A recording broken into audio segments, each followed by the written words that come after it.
So here are all of my encouragements for you all to make terrible decisions as I am the GM. Ash has a crossbow bolt in her side, 0 dots in skirmish, and 0 dots in wreck. And I'm so excited to see this get even worse. So that's one vote for escalation. Skelly has 3 guns and all the ammo. Crossroads has no guns, but Crossroads is a gun powered by ghosts. Have we established that your guns are special to you? I feel like we're establishing that your guns are special to you. Before this crew, they were my only friends. You've known us for 5 days. You've known those guns a lot longer. These are my babies. I just want to say, Rowan was starting to do this, and then he realizes to harvest. This doesn't help. Like, don't do that. This is not. No. This is Like, don't do this. this. Doing this to an executioner? Yeah, that's not what you want. Like this, like... We call that cosine, you know? Oh, man. This seems great. I will do a fortune roll. Notes. No thoughts. Head empty. 1! I rolled a 1! Yep.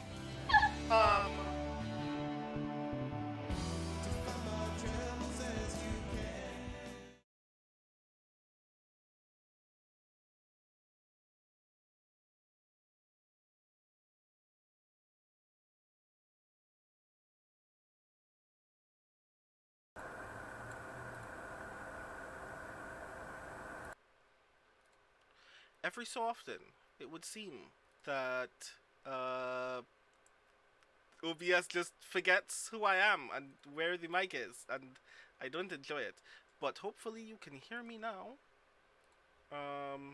Hello, it's me. It's Brandon, and we are back with another session of this channel's Speculate co-stream mini-series, Blades in the Dark, The Case of the Cindered Seal. I hope that you are all having an enjoyable evening. OBS, what are you doing? Why did you move? I am here with all of our strange friends about to do the thing. And I hope that you are ready to get into some shenanigans, because so are they. I definitely should start first and foremost with the housekeeping notes for this channel, Arvaneleron, which begins first and foremost with !ArvTube, where you can find all of the VODs for this and other pieces of content that arrive on this channel. Episode 14 of The Case of the Cindered Seal is not there yet, but will be there soon for anyone who was attempting to brush up on the goings on of these strange friends before the session started, as I was going to before I discovered that it's not there, but it will be there soon, so don't worry about that. !ArvTweets connects you to Greg's Twitter, which is where you can find him not only promoting the content on this channel, but just generally being a very cool and brilliant person. So if you're not following him there, you should definitely do that. !ArvCord will connect you to the Discord channel, where you can connect with all of the wonderful people in this community when we are not streaming, which is very fun. Very lovely people. This community is great, and I'm glad that you all are here. So if you are not in the Discord yet, you should definitely do that whenever you get the chance. !ArvTreon is where you find the Patreon, through which you can financially support the content that is made on this channel. If it were not for the Patreon, the PC from which I am presently streaming would not have happened, and the visual quality of this stream would have been much lesser as a result. So I thank you very much if you are already subscribed to the Patreon, and if you are not, I definitely recommend you do so. The perks are very great, and also you are definitely helping to grow the amount of content on this channel. I know very much that Greg cares a lot about having a diverse range of content on this channel and giving other people the opportunity to produce top tier content on this channel, for which I am very grateful, because that's how I get to be here. So thank you very much, and if you're not subscribed to Patreon, please do so. exclamation point our shop is where you can find all kinds of merch for some of the content that is produced on this channel. I keep joking that at some point it would be really rad to have a case of the Cindered seal merch. I still really want that to be the case. At some point in the future, maybe we'll harass Greg to make that happen. But um, there is a lot of Infinity and Beyond content there already if you want to snag some cool merch, and hopefully that will grow the amount of content there very soon. Also, if I recall correctly, the shop is under construction a little bit, so be wary of that as well. But definitely check that out. Definitely should also shout out Speculate because that's where we are right now. The Patreon for our stream is how we get to make Speculate content. And I would very much like it if you did support us via Patreon, but also if you also supported the podcast as well. If you share the podcast with other folks, let people know that we've been making a lot of content. I am in the business for a friend of mine of like compiling all of the Case of the Cindered Seal episodes into just like one pure playlist for him to just like listen from top to bottom. So yeah, definitely please share Speculate with all of your friends. On Greg's side, I'd be remiss to not also mention exclamation point Grey Shade KS, which is which will provide you with a link to support the Grey Assassin trilogy, which is coming soon. I'm not gonna say too much about it, but I am personally very excited to see more about it. So if you want to support the books and the game and all of the other cool stuff that are going to come out from that trilogy, please do so. Also, exclamation point Icarus for the Icarus and Jelinek graphic novels. If you want to support those as well, the award-nominated Icarus, please do so as well. Thank you, Triffity Mats, for also mentioning. Can you sign my tentacle? I wanted so very badly to ask someone if they wanted to like make a command for me. If someone could like put exclamation point tentacle in the chat, that would be rad. But yes, I have a poetry book coming out in August from Interstellar Flight Press. It's called Can You Sign My Tentacle? I think it's really rad. I'm very excited to share that collection with you all. I'm particularly excited to mention, just as an aside, I'm not even sure if Arv is here yet to say whether or not I'm allowed to say this here, but I'm going to say it anyway. Arv joked a couple of weeks ago that would be really rad if we did a thing on the channel, and I would like to say very much that we are indeed going to do a thing on the channel. Most likely on the 22nd of August, that is 2 days after the collection comes out. I will be having a reading of Can You Sign My Tentacle, and I will be joined by a handful of some of my very best poetry friends. I'm going to save the announcements of who those people are for much closer to the date, but suffice it to say that I would very much like to hang out with you all on August the 22nd, so we can read some poetry and talk about poetry and like get to bond about this weird collection of poems that I have written. Also worth noting, exclamation point BLM. We on this channel assert and affirm the value of Black lives in the US and everywhere in the world. And if you want to find resources, educational resources, places where you can lend your own support to do the work that is necessary to promote the BLM movement in the United States and elsewhere, those resources are there. And also exclamation point help now. If you or someone that you know is struggling with mental health issues, especially in the tail end of the pandemic, as we would like to believe that this is going to be, it's very important to do what is necessary to take care of yourselves, do what is necessary to take care of your loved ones. So if you need informational resources in that regard, definitely check that out as well. But without further ado, because we are very, very late, I would like to join all of my friends. First, let me randomly interrupt them while they are having Right now. kick-ass conversations that they were previously having. I have no idea whether they were like potentially solving world hunger or anything like that, and I just randomly interrupted them, unfortunately, just so we could play a game. How cruel am I to do that to them on a regular basis? But here are all of my friends, and we are about to play a game. Hello, friends. So, I would like you all to please introduce yourselves to these lovely people. Tell everyone who you are, what you do, and who you will be playing this evening, starting with Mike. Hey everybody, I'm Michael R. Underwood, he, him pronouns for me. I'm one of the 3 co-hosts on Speculate, and I GM the other Speculate series, Rebel Crown, Splendor and Shadow. You can watch Splendor and Shadow via youtube.com/Arvin and just pay attention here for the live streams. My latest book is Genrenauts: The Wasteland War, and you should buy Valerie Valdes's books because they pair well with mine, and I'll let her talk about that. I play Ring Dalmore, they, them, haunted non-binary veteran parent to several dozen porters, 8 of whom appear to be in great danger, and that's me. Nice. Next, Valerie. Hello. I am Valerie Valdes, she, her pronouns. I am writer of books such as Chilling Effect and Fault Tolerance, which is forthcoming, and Prime Deceptions, which is already out, and you can buy them. And I am now a Clark Award nominated writer. Award nominated.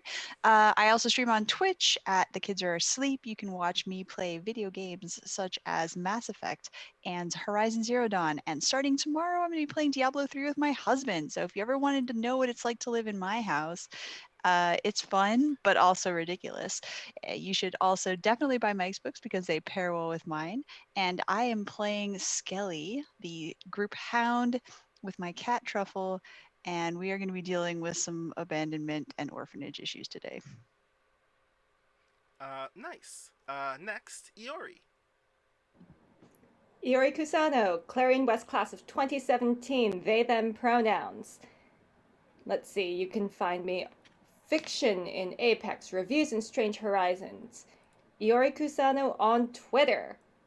I play Of the Flame the Ash, who is our Severosi Lurk, she, her pronouns. And Ash is a little bit god-haunted right now. That's not gonna end well for anybody. Okay, God Haunted is quite a way to describe that, but I'll take it. And last but not least, Jeoi. Hello, Jeoi Gawain Lin, he, they pronouns, game and fiction writer. You can find me on Twitter. This is my design. I will clarify the spelling at the end of this stream, as I usually do. I play, as I have always played, Crossroads, who is an ex-Whisper, and now Hull, who is not made of meat, but is very dedicated to the fact that it must fool everyone but its very strange friends, that it is still made of meat, and it is haunted by meat, unlike Ash, who is much more grandiosely haunted by gods. Duly noted. So yes, here we all are, ready to engage in some shenanigans. Where we last left off, you were given a job by Ring's good friend Dern, who had difficulty finding out where several of his young porters had gone, and you had discovered, based on information that you had gleaned far earlier the day before, that some of these kids just happened to work for established terrible person Aldo Booker, and they may presently be doing a thing even as we speak. So you've decided to figure out where they might be meeting and what they might be doing in an attempt to bring them back home.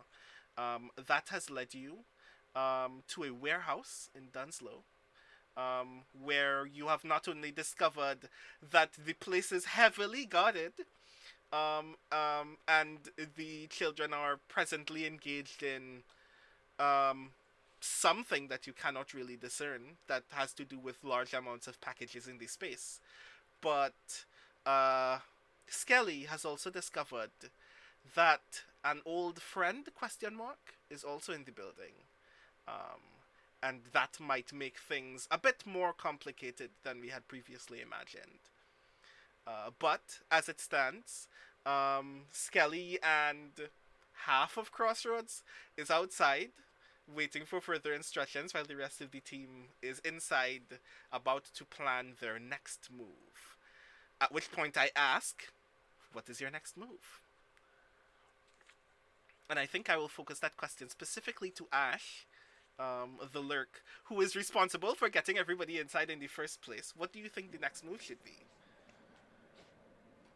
So we had already rolled to infiltrate on a prowl as a group action, and if I recall correctly, Mike and Jeoi saved the day with much better rolls than what Ash was putting out there.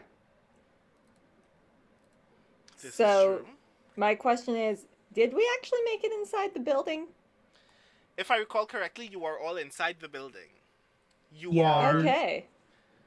We found A building... Go ahead, Mike. You found a like a crack in a wall, which we Mhm. slipped through, and then got into, I think, a room where people were packing stuff. Skelly had already scouted out like a front kind of retail space, which is elsewhere in the building, if I remember correctly. But that's like on the west side, and we were on the east side. Does that sound right, Brandon? Yes. Yeah. I also remember that even though the space is relatively open, you are more or less kind of hidden from view from like a walkway wall, and like beyond that point would be further exposure unless you moved as curiously and silently as possible. Oh dear. And we have no actual idea of the layout of this building in any way, do we? I do not recall if Ring did any previous recon in that regard. I do not think so. Had we been trying to pull like building plans or something like that? I did get a pretty big list of Aldo Booker's properties from August a while back. I will also say that it is possible for that to become a flashback if you like. I do just have blueprints as a thing of load that I can take. All right, yes, that is also true. Your relationship with August is that perfect that you can just like do the thing. Right. So yes. Right. So, with that in mind, I will say that the layout is mostly open. There are some side rooms that are presently closed or at least ajar in such a way that you cannot determine what is going on within them.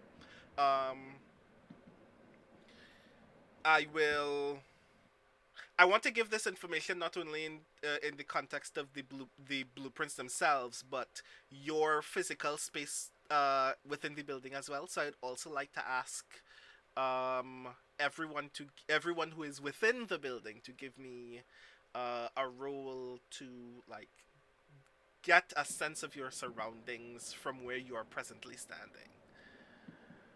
That would be a survey for me. What is my position? For you, your position is risky, and your effect is great. Ooh boy. Any bonus dice? No bonus dice. Not even for God? Drat. Okay, let's see what we got. Well, I mean, you don't have 5 and a 1. God can't help That you is a- all the time. You have to do some of the work. That's a 5 and a 1 for anyone listening at home. Okay. Does anyone else want to roll so I can make sure of that information for everyone else as well? I would like to roll. Okay. Are you going to roll survey? I suppose that I would roll survey, but I am also not human-sized right now. So I don't know if you consider that another roll would hang on. be... How high is the ceiling in this room, Brandon? Yeah. The ceiling in this room... Okay, the distance from the floor to the ceiling in this building is like 35, 40 feet. This warehouse is very tall. It's poorly lit up there?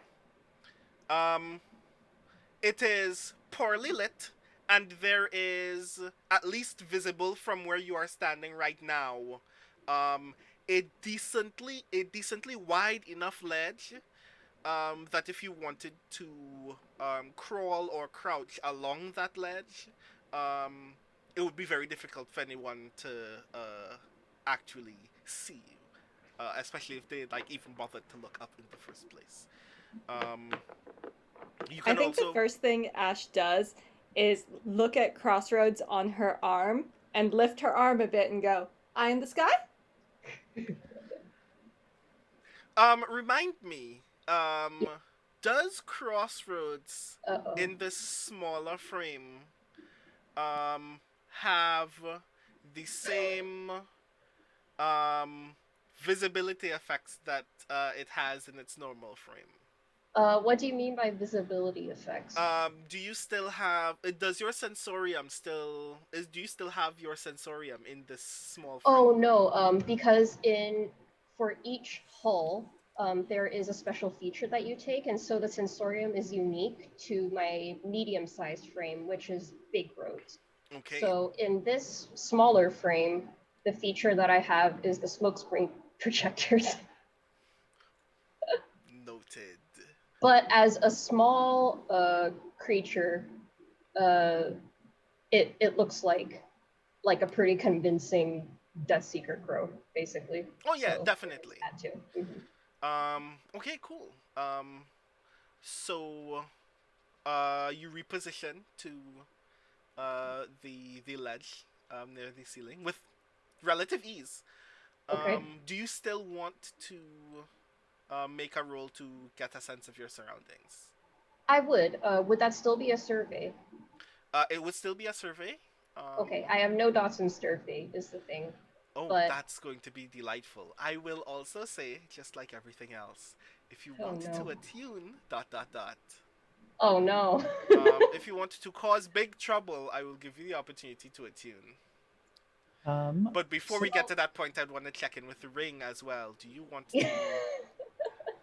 yeah, I was just trying to decide whether it makes more sense for me to do a setup roll, um, to like roll study during the flashback to set somebody up, or possibly to just give an assist to someone. Um, because if several of us are all rolling to get information, I'm not super sure how much more useful it would be for a third person to roll gather information in the same scene. Cool, fair enough. Because that is also information that Ash can like also share from um, their perspective as well. Um, but if But you I do want to could, assist, you can assist. yeah, I could offer an assist to Crossroads by having already walked it through the layout of the building and given some basic descriptions of some of the kids. Ooh, nice. I like So this a lot. I'll spend one of my foresight to give Crossroads a bonus die. Cool. I keep forgetting your foresight, grr. Okay, cool. So that would mean then that um, Crossroads, your position is risky. Your effect is standard. And getting a bonus die from Ring means that you get to roll with one die. Yes, so position risky, effect standard, one bonus die. A 5! Ooh, a 5. Nice. Bless Um, Rick.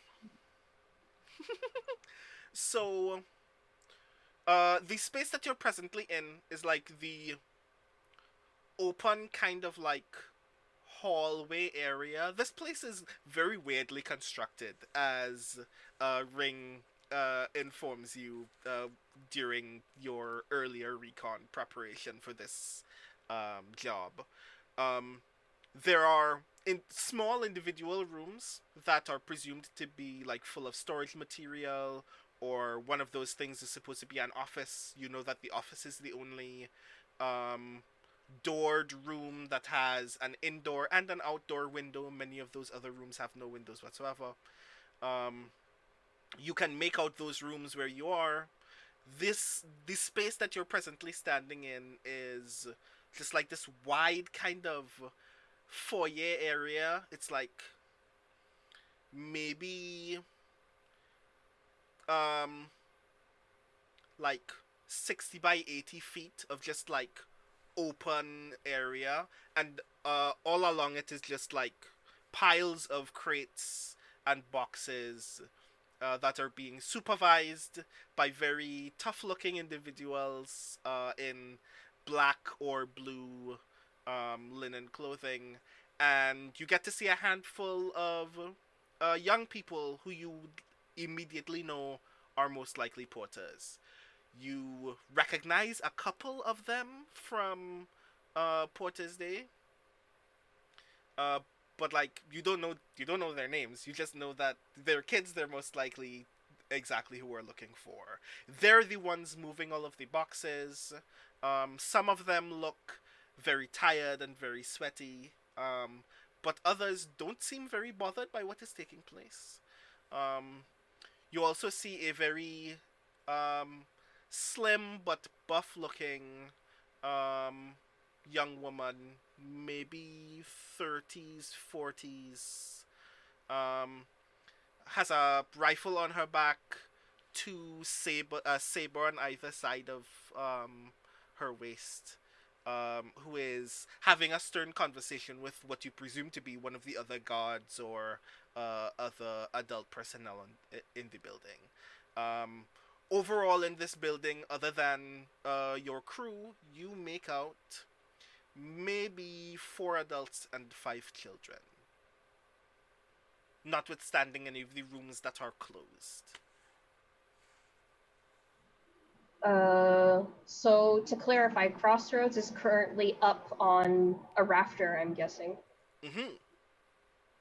So the first thing Crossroads does is to hop back into Big Roads.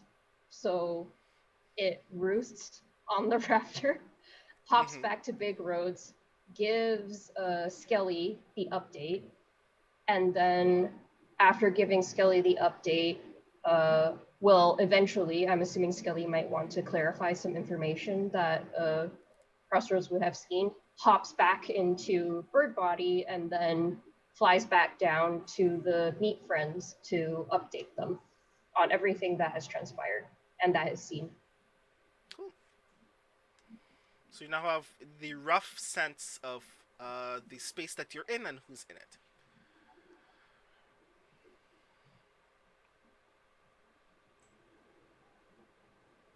Oh, you're muted, Iori, we Iori. cannot I hear you. actually don't have a good sense of the space because I'm very bad at that kind of 3D visualization, Um, especially with floor plans. Ash is good at it though, right? I hope so. We'll see what the dice have to say about that. I trust that How- Ash will be good at it. Mhm. How viable is this room based on this information as a Hitman level in terms of being able to like pick off guards Yeah. one by one using stealth / Metal Gear Solid? Right. That is information that I can give you more or less for free. We didn't bring any cardboard boxes. Are there any small rocks you can throw to distract? What you know is this: where you are standing, if you manage to just like lure anybody into that walkway, you could just like incapacitate them with ease and then just shuffle them back to the other end of the wall and just make a large pile of bodies that way. Um, the doors would make good cover from this point if the doors are open or ajar. And then beyond that, all you really have is your own base stealth, because if anyone turns around, they will see you. But if you're on the ledge, you are mostly good up to any point where the ledge might just stop. Any chance of Skelly making trouble outside that might bring some people out? Oh yeah, that would be very easy. Because Any amount there are the of people on the roof already, though, is the thing. So Right. So the thing that I will let you know, based on the rule that you would have made previously to gain that information in the first place, is that outside, those are the only people visible. So if A commotion starts outside that they do not believe is the purview of snipers. Any of the individuals inside may be compelled to come outside and check what it is. But you would have to do it in a way that would not draw the attention of those snipers who are specifically outside to look for trouble. So the good thing is, I do have this cat So I who's was about really to good at ask. knocking over trash cans, Mm-hmm. for example. Just throwing that out as an option. Okay. Is that a We thing that also you'd have like a to bird consider? that can knock over trash cans if necessary. Aha. Yeah. My major concern for the moment is lady with the rifle. Rifles in an enclosed space are super not fun, and also Ash is very recently shot. Would not like to repeat that experience. Mm-hmm. In theory, I like the idea of getting at least one guard in here and knocking them out before we proceed to the ledge. In practice, Ash has no dots in skirmish and no dots in wreck, so how does it look on Ring's character sheet? Can Ring take point on the knocking someone out bit? I think we've previously established that if Ring wanted to knock someone's head open, they definitely could do that.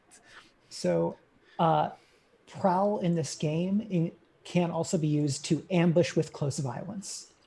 So you can do stealth attacks using right. prowl. Yes. Like I did to the cops. Yeah. Gotcha. Prowl in like actual context would be rushing up and performing sneak attacks, hiding behind people to incapacitate them, etc. So if you wanted to do that instead of actually boxing with a stranger, that is definitely within your purview. Like running up to someone and drop kicking them is skirmish. Running up to someone and slitting their throat is prowl. What is letting someone run towards you and then braining them with a metal bird? That sounds like a wreck to me. That could be wreck. So I was just to concerned say- that plan would be wreck, yes. So, like, just to clarify, if I am not in bird roads when you guys decide to prowl upon a nasty person, you can use Bird Rhodes' body as your weapon of blunt trauma, if you wish. It is made of metal. It should do some significant damage. I mean, all of the things that allow Crossroads to do significant damage have never been limited to being made out of metal. But This duly is noted. true. It's made out of anxiety. That's its power. Time to change the command in chat. Okay. My ideal plan here would be to lure one of the guards back here and then just zap them by firing my bird taser at them.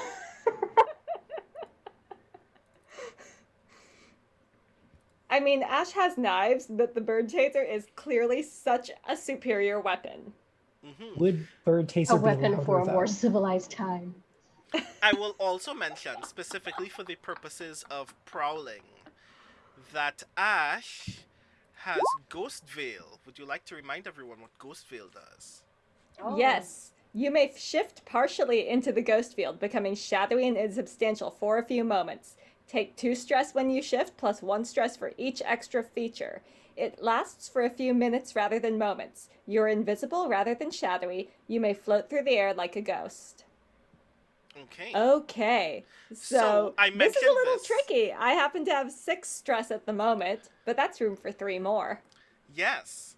This is where I also mention, and I'm going to mention this in narrative context, which is, you briefly have the idea, hey, maybe I can do some weird magic bullshit, and find myself into the room. And that's when you notice that your square-shaped tattoo on your left hand starts getting warm and then stops. Oh, Ash doesn't like that. So she turns herself to be facing away from the rest of her group and aims her palm at a wall and thinks about magic again to see if it'll heat up again.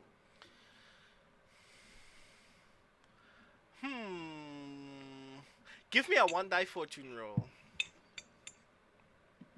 Okay.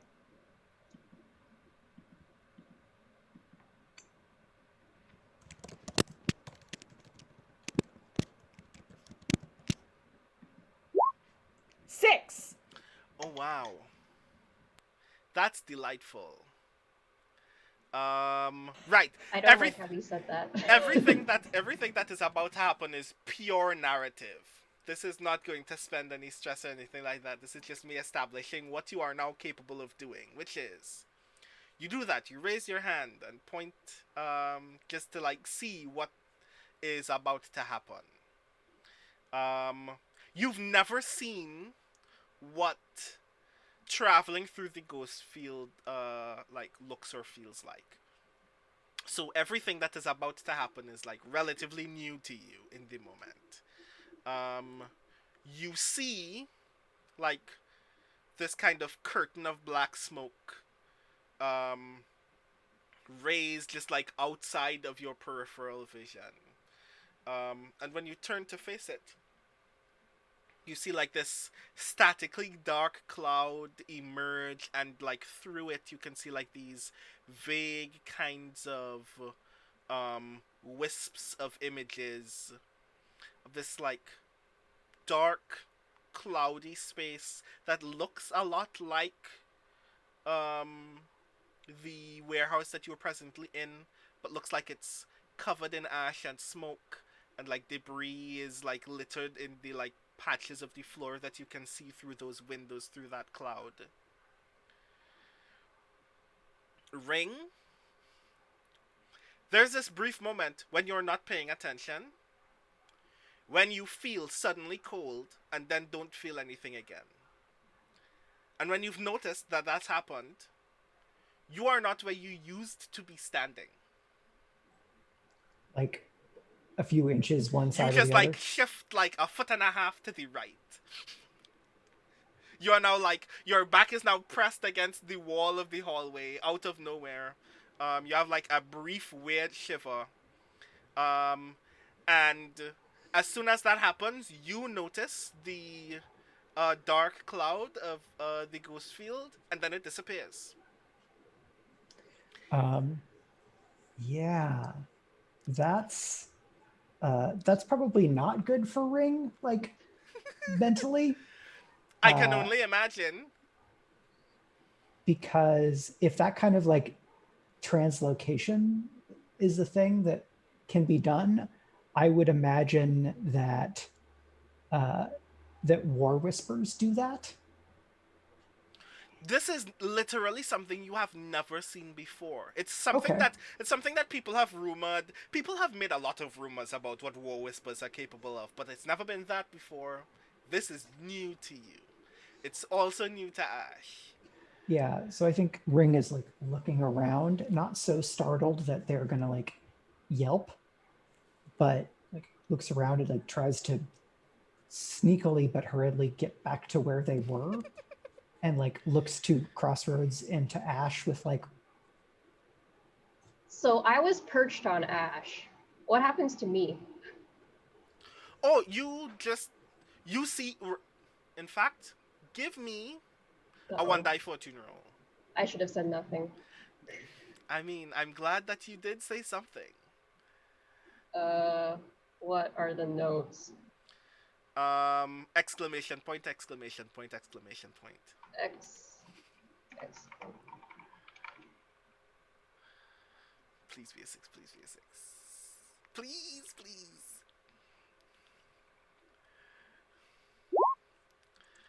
Four. Okay, I rolled a 4. 4 works. Okay, cool.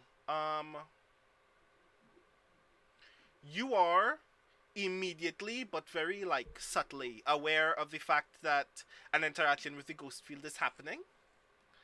But when you turn to face it, it has already happened. Everything that I just described has already taken place, and you don't get to see it. Oh. Ash, I would like you to make a note for me so you are aware that this is a thing that can happen. This is an additional feature of Ghost Veil. Now, you can relocate up to 2 people, which includes moving up to 2 people through the ghost veil without having to interact with them, or replacing one person in one place with another person in another place through the ghost veil. That is, for instance, if you wanted to put Skelly inside and Caster outside, you can do that, but it would cost the same one additional stress and the two stress of Ghost Veil proper to use.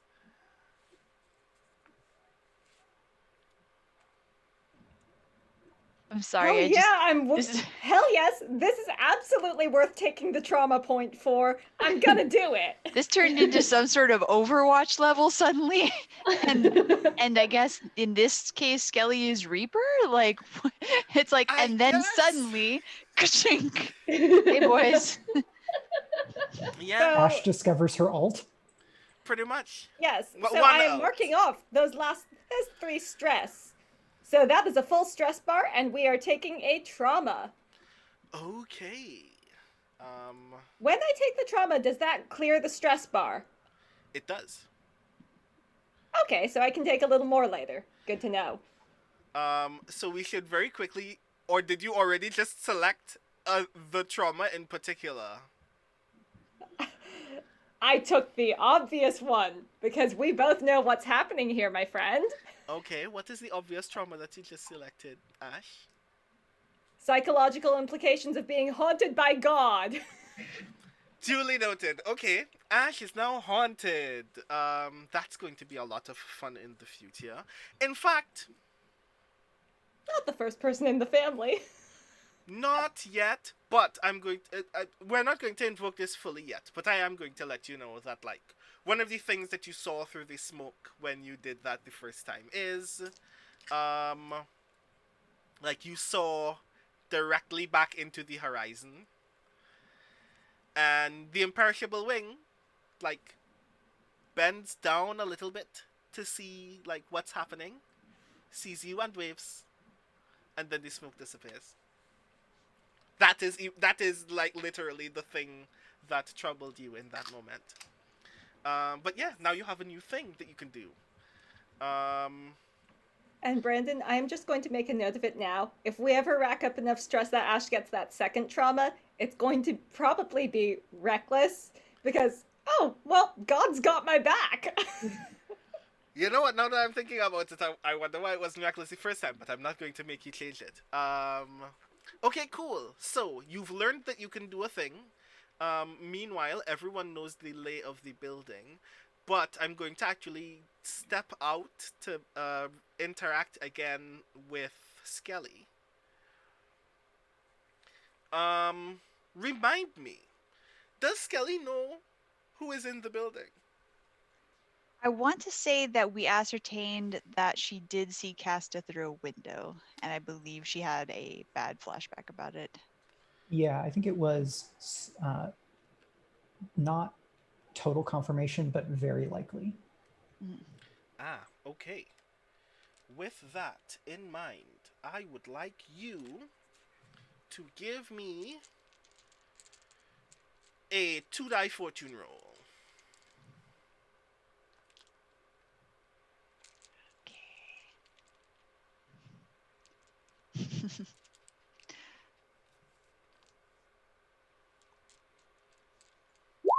That is a 3 and a 2. Ah, nice. Cool. Those are not words I would use, but okay. Oh yeah, no, everything is fine. Everything is going exactly as it should. Okay. So you look through the window. Like, you've already, like, gained this information, but, like, previously tried to steel yourself to do the work. This is just like a minor annoyance. You've worked cases where people that you have had beef with before have still been associated, and you've found your own ways to deal with it. At this moment, you presently cannot deal with it. You see Castor through the window, and immediately, you, like, have this, like, rapid flashback all the way back to when you were both very, very young. Like orphanage days. Um, in that moment in the past, what is Casta doing that you see them do that makes you feel unnerved or discomfited by their presence?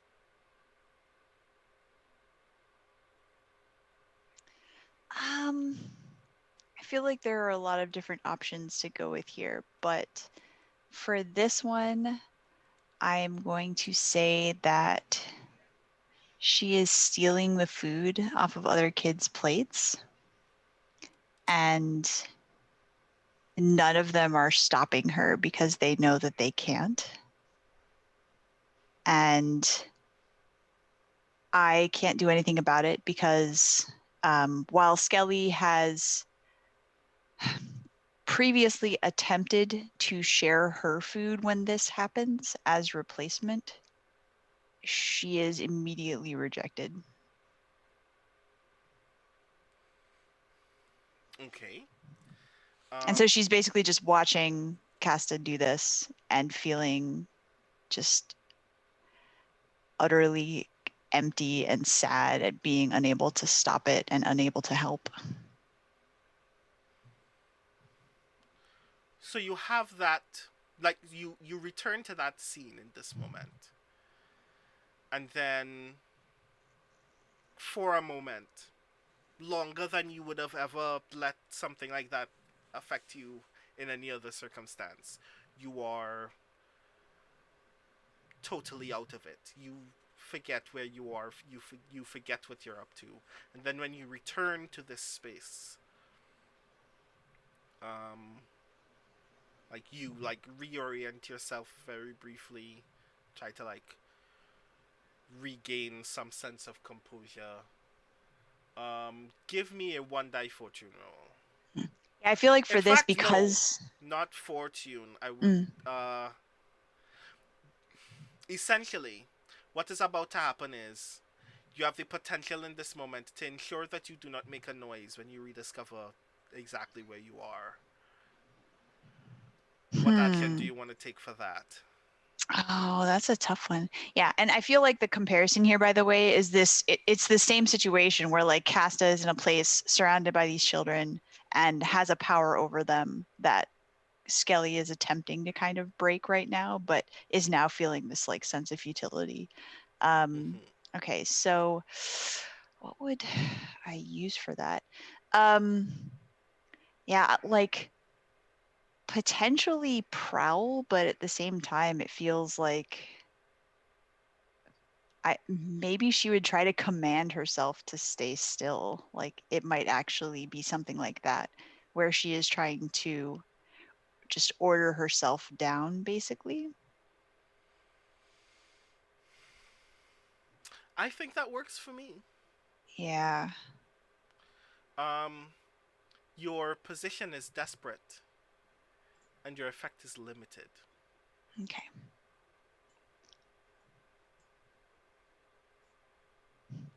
Yeah, like she like shoves her fist in her mouth trying to shut herself up and is just kind of like silently in her head going, shut up, shut up, shut up, shut up, shut up. Which is a very like you don't want to attract attention in the orphanage. So learning to be quiet is an important part of it. But that doesn't mean you always succeed. Mm-hmm. She rolled a 6. Okay. Um, this moment that you make this decision is almost exactly like a completely different moment. When you were both very young, where like you saw Casta like um harassing two very young children, like just for fun, like just being absolutely cruel to them for no real reason, and you were about to turn the corner where you saw that happening and then just like retreated, and like this entire moment is just like that moment. But you steel yourself and you return to this place. Um, and when you open your eyes again, Still, a handful of snipers and a handful of roos staring at this building. In the snow with my big buddy. Your big husk buddy. My large friend who is definitely made of meat.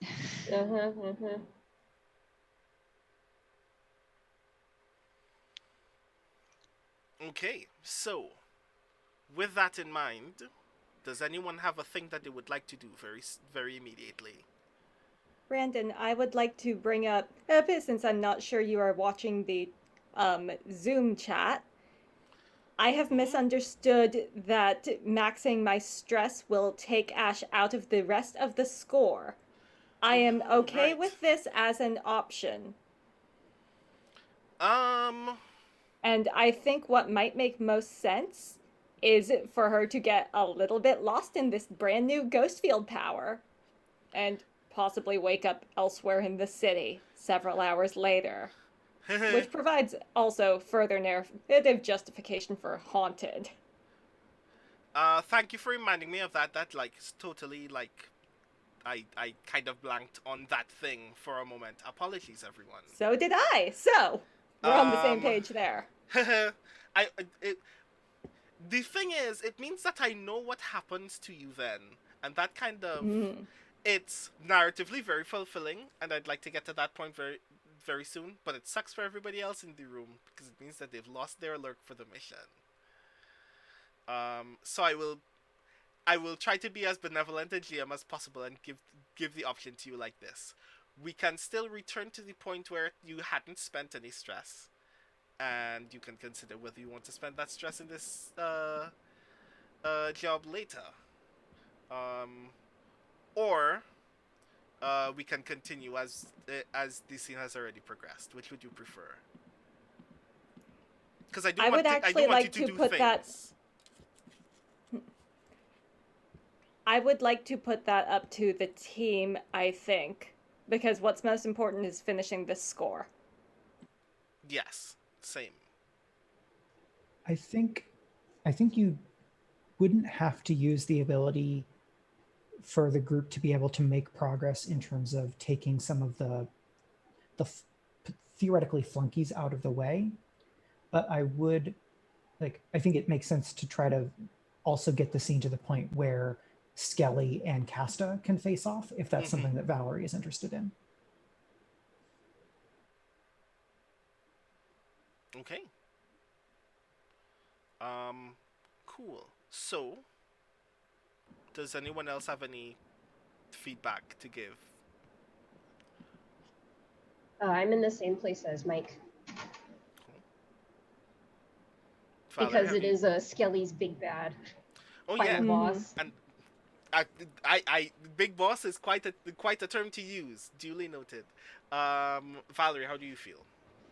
I am down to do whatever is the most narratively interesting thing at the present time. So if that is Skelly rushing in, guns blazing, basically, or not rushing in, but perhaps being snuck in somehow, and then turning it into a fight your way out. The only thing that I would say is that potentially moving Casta outside somehow, it might be interesting to swap her with Crossroads' other body. I don't know. I'm just trying to think of if you swap Casta and Skelly, then that might put the kids at risk because of where Casta is positioned right now. I don't know how fast Skelly would be able to act to take down any of the interior guards. But definitely the goal here is to keep the kids safe and get them out safe. I will give you as well. I will give you this for free as well, which is a thing that would have come up in your earlier conversations already by the time that you had scoped out the building, which is none of these people are in charge. So if any of them are pushed to make a decision for the safety of whatever the operation is taking place in this building, they will potentially sacrifice the lives of people inside, which is the thing that you're deliberately trying to avoid. So trying to incapacitate as many people from inside as possible would be the ideal plan. Okay, and that, with all that in consideration, I think it makes the most sense to attempt to Metal Gear Solid this. Indeed. So stay in and pick off guards one by one. The other thing that we need to work out narratively, I think, and this is mostly going to be, I believe, a ring problem because we're dealing with porters, is how do you rescue someone who doesn't even think they're in danger and doesn't really want to be rescued? How are we talking these kids into leaving with us? I'm very happy for Ring to contend with that challenge. I think it will be easier to contend with that challenge once at least some of the guards are out of the way. That's how I would see it. Yeah. Cool. So, things that are very possible options in this moment. Having the ability to take down the guards that you see can either be a group action being led by Ash, or a setup that opens with Ash taking out at least one of the guards. None of those guards are going to be Casta, because Casta is going to be quite difficult, and Casta is not very close to you at the moment. The very first guard is like nondescript black linen individual, like 6'2" buff man. So yeah. I have a idea for Ash being able to bamboozle more people into stabbing each other. And what's that idea? This magnificent idea requires the use of Ring's brains, as per usual. Okay. But one of the abilities that I received that we learned about narratively through me inhabiting the body of the disgusting thing is interface, which is you may attune to the local electroplasmic power field to control it or something connected to it. So, I was thinking, Crossroads does not know anything about local power lines or anything like that, but Ring and possibly Ash know about that kind of thing. So if they sneaked their way over to a power panel, and then Crossroads turns all the lights off, and we plug in the bird, and then and then ostensibly, what we could do is just have this game loop where a guard keeps coming by to turn the lights back on, and then I keep turning them back off. And then we just keep knocking them out as they go to turn the lights back on. Or something of the sort. But Crossroads at some point, they would absolutely realize that 5 guys have gone to turn on the lights and none of them have come back. But I'm pretty okay with that outcome. Okay, that would mean... I would like to check in with Valerie, though. If Skelly saw the lights in the building go out, would Skelly be able to take that as a cue, like, I should get in there, that's cover? Well, you could just send bird roads to swap bodies real quick to pass messages to me, so... Yeah, I think we flappy-talkie this plan to Skelly first. Yeah, I would hop over to Big Roads and be like, I'm gonna turn off the lights. Go back to Bird Roads, force the lights off. Yeah, if there is a place that Skelly could get to inside, that would be like either a place outside from which she could shoot in and have clear shots of people, or a place that she could get to inside once some commotion starts. And again, remember that it's possible the shuffle can create some sort of distraction outside to have somebody come investigate, and then at that point somebody, at least that person will be away temporarily. Like, there's other options, I guess. The thing is, we need to have this ironed out before Skelly moves, because Skelly cannot both fight and carry Big Roads. So putting Skelly on the move will necessitate temporarily abandoning Big Roads. Big Roads is too big for any mere meat thing to carry. Big Roads is just fine. Yeah, I feel like Skelly would potentially be able to drag, but that's it, yeah. Thanks to the flippy, we can get the body back fairly easily, even if it is moved elsewhere by third parties, I think. Yeah, Crossroads. Oh Here's my another God, thing. If all of us are captured inside, I can still save us. Yes. Oh, good lord. So I'm down for this. Let's hope that the cops don't impound our illegally parked hull outside. I'm just picturing it now, like Kool-Aid Manning through the wall. Just Yeah. Oh lord.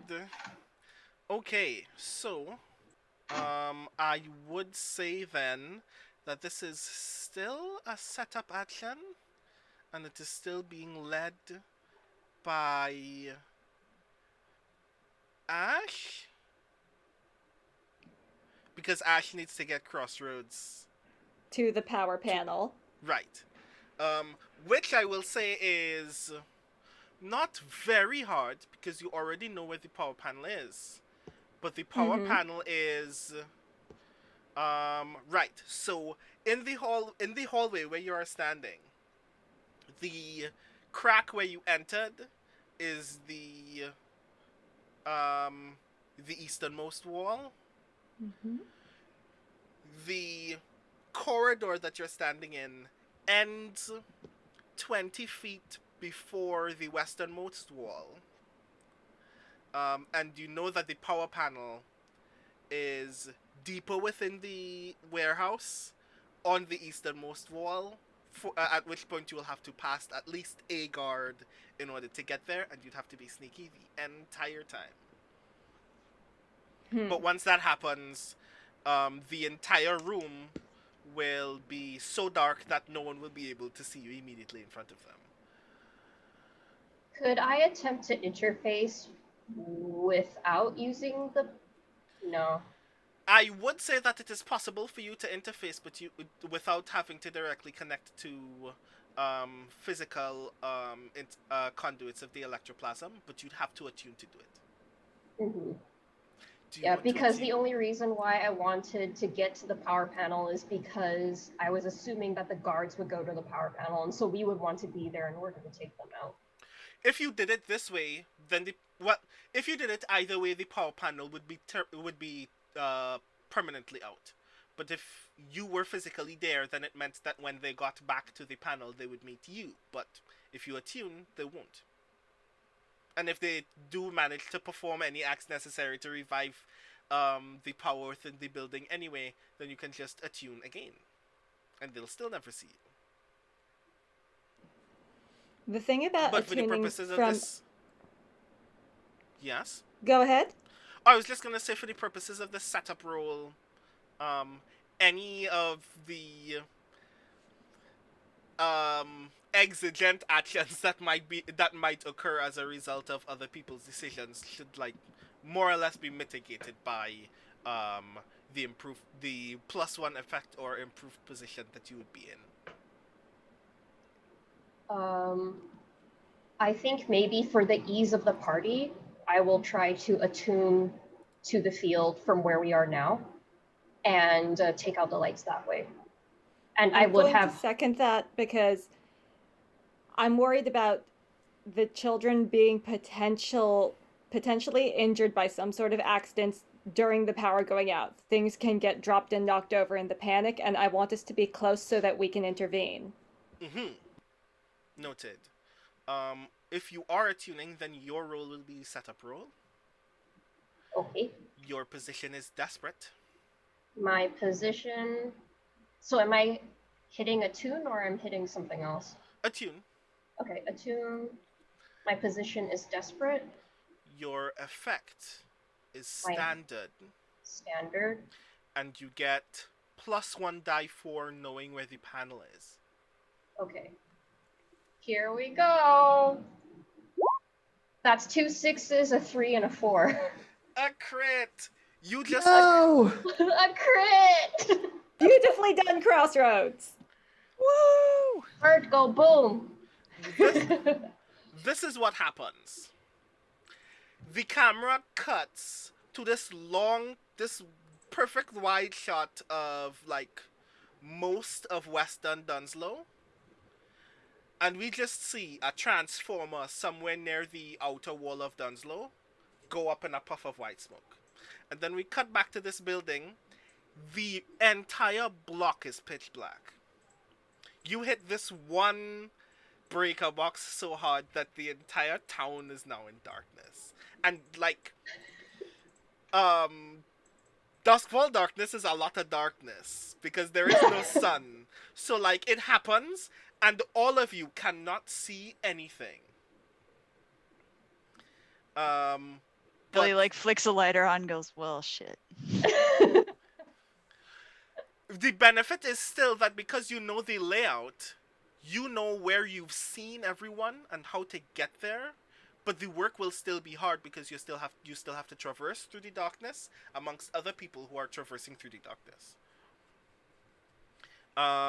Ring is the first to notice because you know these children's voices. You hear like 3 or 4 kids go, "What? Uh, boss, did the power go?" You hear like scurrying. Um, you hear an adult woman wince from the eastern part of the building and start pacing towards the west. Um, this is where I will also point out um, Crossroads. Even though you don't have your sensorium, your eyes are still natively better than a mortal's eyes because they're machine eyes. So you will still see you can see marginally better than everyone else. So if you wanted to guide an individual, you can do so. The only the only difficulty is you can no longer see the windows anymore, so you can't leave to make that decision to guide um, Skelly. You'd have to return to medium roads to do that. Okay. So Crossroads did not expect to take out basically the entire neighborhood. It thought it was just going to take out the warehouse. So a brief hop back to Skelly to say sorry, and then hop back to Bird Roads to hop up from Ash's shoulder onto Ring's shoulder and say, "Let's rescue the small meat." Okay. So, Ring, what is your priority in this moment? Knock out a guard or try to get to the kids? I'm perfectly happy with being just a distraction because if somebody comes at me, then they're close enough I can punch. So I think Ring goes into like kind of taps into sergeant volume and fills the building by shouting, "Porters, we are leaving. Get to the eastern side of the building now."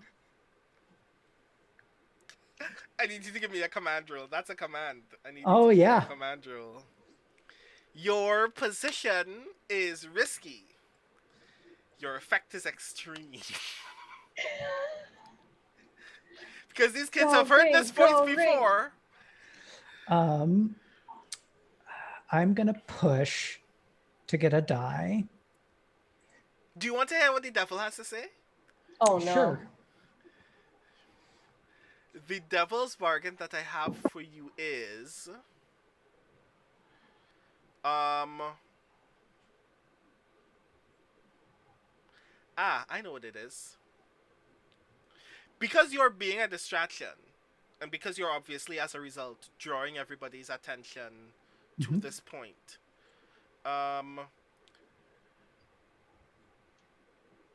regardless of the quality of the roll, you will immediately have to resist a harm, which is the nearest guard attempting to physically accost you.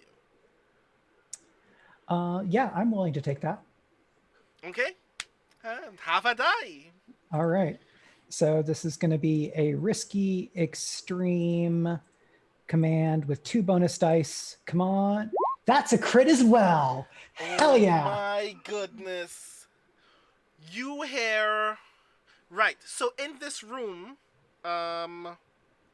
you hear a voice that you obviously recognize as Thistle gasp. And then you just hear, like, 10 feet you just hear 5 pairs of feet just start shuffling randomly. Um, you hear Casta's voice go, "Wait, what the hell is happening here?"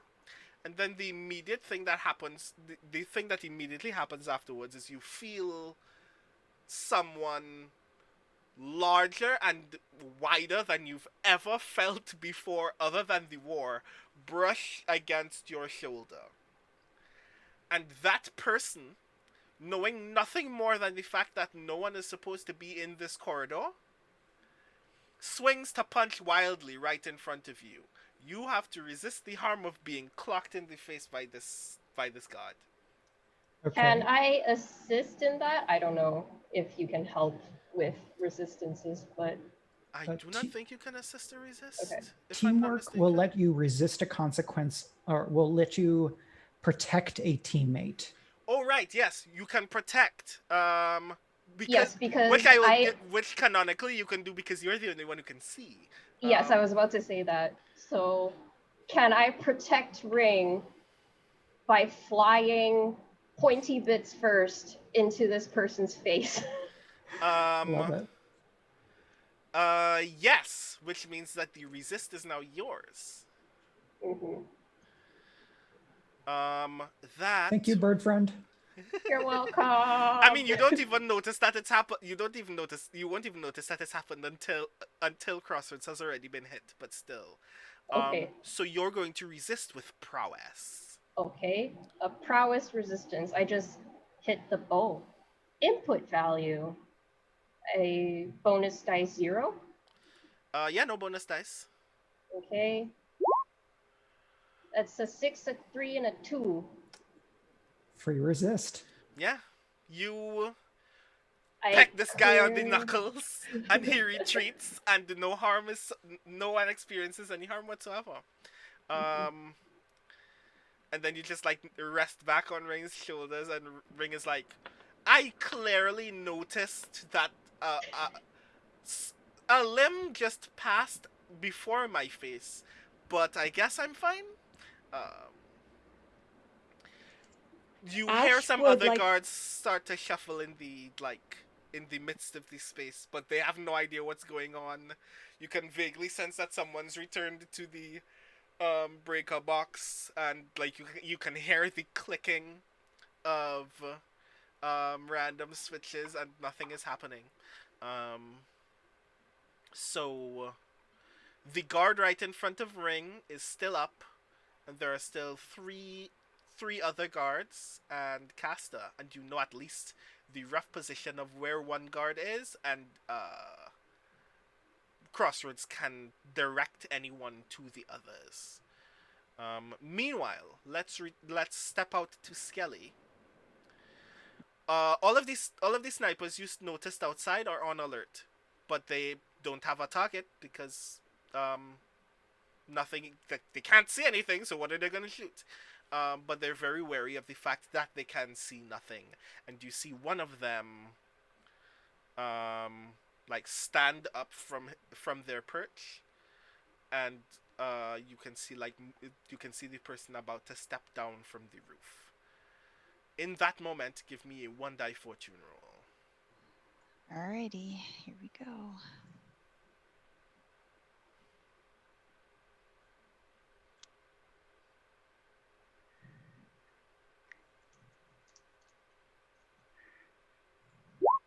It's a 5. Okay, he doesn't see you. He just steps off the roof and continues. He gets a vague feeling like, something's up. Like, peeks around to make sure that no one else is around. Just steps down and continues to the Stun's low. Power goes out. It's unreliable here. Yeah. This is a thing that happens. Nothing suspicious is taking place at all. Okay, so what are we doing about the other guards? So Skelly is actually going to, at this point, then open the door so that the kids have an egress. They would have pre-planned which door this is going to be, essentially, based on what Ring was expected to yell at the children. So Skelly is attempting to make a place for them to go, pretty much. Yeah, there's like a main exit. Well, there are essentially two main exits, but they're very open and very guarded. Um, and they're headed towards the westernmost one, and you just kind of hold the door open, and they just all march outside, and they cannot see why the door is open. Yeah, I think Ash is also helping to guide them either from the back or the front, one or the other. Basically, just Ash, how are you doing that? Ash would be like bringing up the rear like a sheepdog, essentially, because no child left behind. For that, you would need to get closer to those children, and for that, I would need a roll. Okay. But Prowl? that roll, prowl works. And you will, your position is risky, but your effect is great Okay. because of the setup action from previously. 4 and a 5. Okay, there is this moment you're like traversing this space, mostly just on God's will at this moment. This is very strange and weird to you, but you're already on a mission and you're going to fulfill it as best as possible. So you just kind of walk towards the door, knowing that you're going to meet at least one kid there. You walk through two guards who are pacing in opposite directions. And you meet right at the end of like the small huddle of children who are trying to like map their way towards the door in like with only like dimmest twilight to guide them from the difference between outside and inside. You just kind of bump into the shoulder of this kid, like 9-year-old child,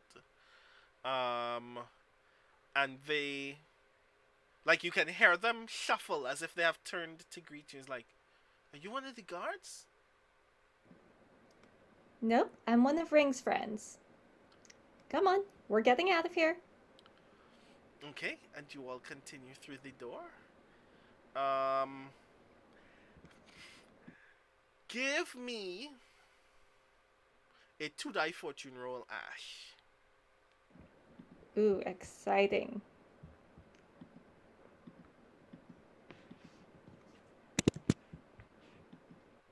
Four and a 6. Nice. Cool. This is the exact same door that one sniper was planning to walk through. You, in the dimmest twilight, see the shape of an adult that you've never, like, seen before, walk towards the door, and you get the impression, based on their silhouette, that they're looking right at you, as if to make out who you are, and why you are exiting the room with all of these children present. And immediately as you see that, your right hand starts to grow warm. What the hell? Let's roll with it. Ash thinks about magic. Okay. You think about... Grudgingly, resentfully, Ash thinks about magic. So I'll give you this off of the 6, because there is no... Because you aren't prepared to know the action that you're about to perform this moment. You put your right hand on this silhouette's shoulder, and he just goes to sleep.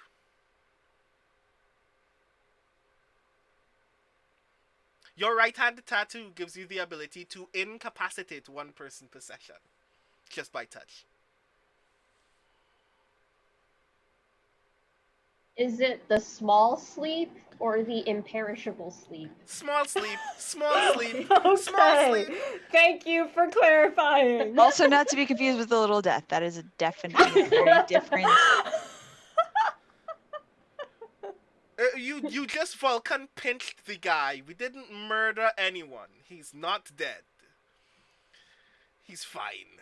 He's fine. I'm sure he's fine. So yeah. You put your hand on the silhouette's shoulder, he just crumbles into a pile by the door, and you just continue with all of these children. Hang on. Is he wearing anything good? Um, these linen threads that everybody's wearing is actually very terrible. It's good disguise if you want it to be seen, but no one can see anybody right now, so it's not really useful. And it's very scratchy and dull looking. And it's like not cool. Is he wearing a hat? Nope, Damn.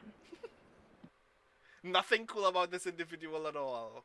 We have better tailors at this point, so. Yeah. It's not about the quality, it's about taking a trophy. Do you want to like search this person's body in the dark for something worth taking? You can I don't take have some time for the hair. full stop and frisk. I need to get these children out of here. So, regretfully, the only trophy that Ash will take away from this interaction is the knowledge that she can now just put a guy to sleep. Cool. Noted. Ring, did you already have like a muster point for the end of this mission? Oh, absolutely. Cool. So that means that you're already headed in that direction. Um, Yeah, because we were in the Warrens, and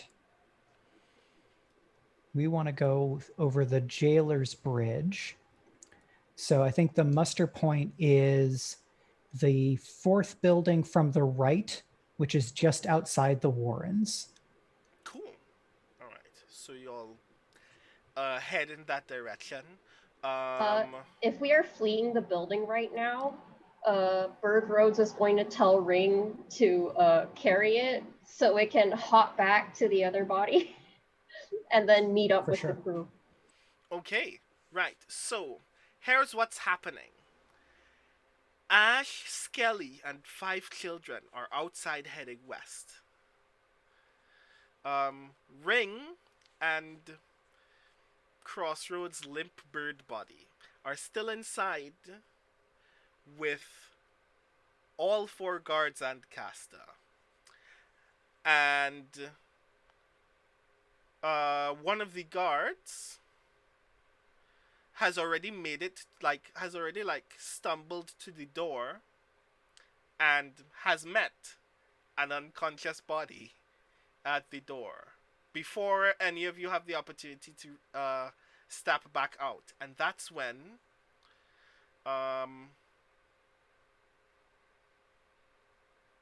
Skelly and Ring both give me a roll.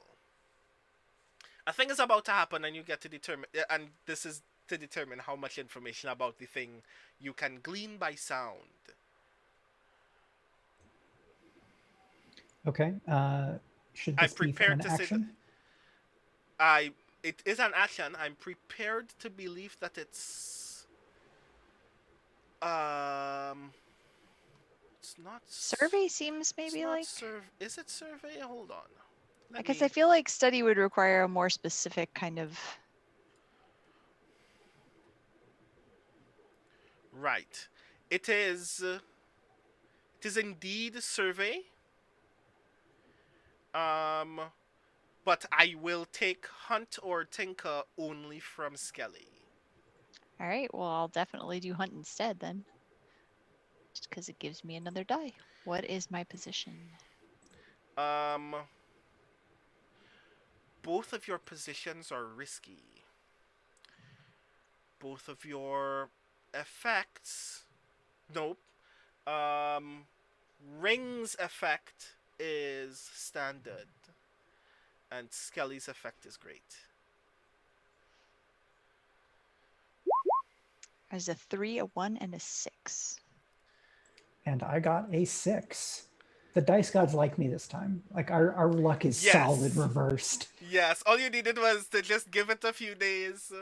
The dice gods are like, there are children involved. We are taking no chances. Yeah. At some like there is some like sacred calendar somewhere that has determined that today was the better day for you to roll dice. So both of you have 6s, which means that both of you glean this information in different ways. Essentially, both of you know the sound of the rifle that has just been fired in this building at one of the windows. Ring, because you've encountered this this model of weapon in the war. It's actually a favorite of your fellow soldiers, is how you recognize it so well. Um, Skelly, you recognize it because you know what Casta's rifle sounds like. Has Casta ever tried to shoot you? Of course. That's how you know. Yeah.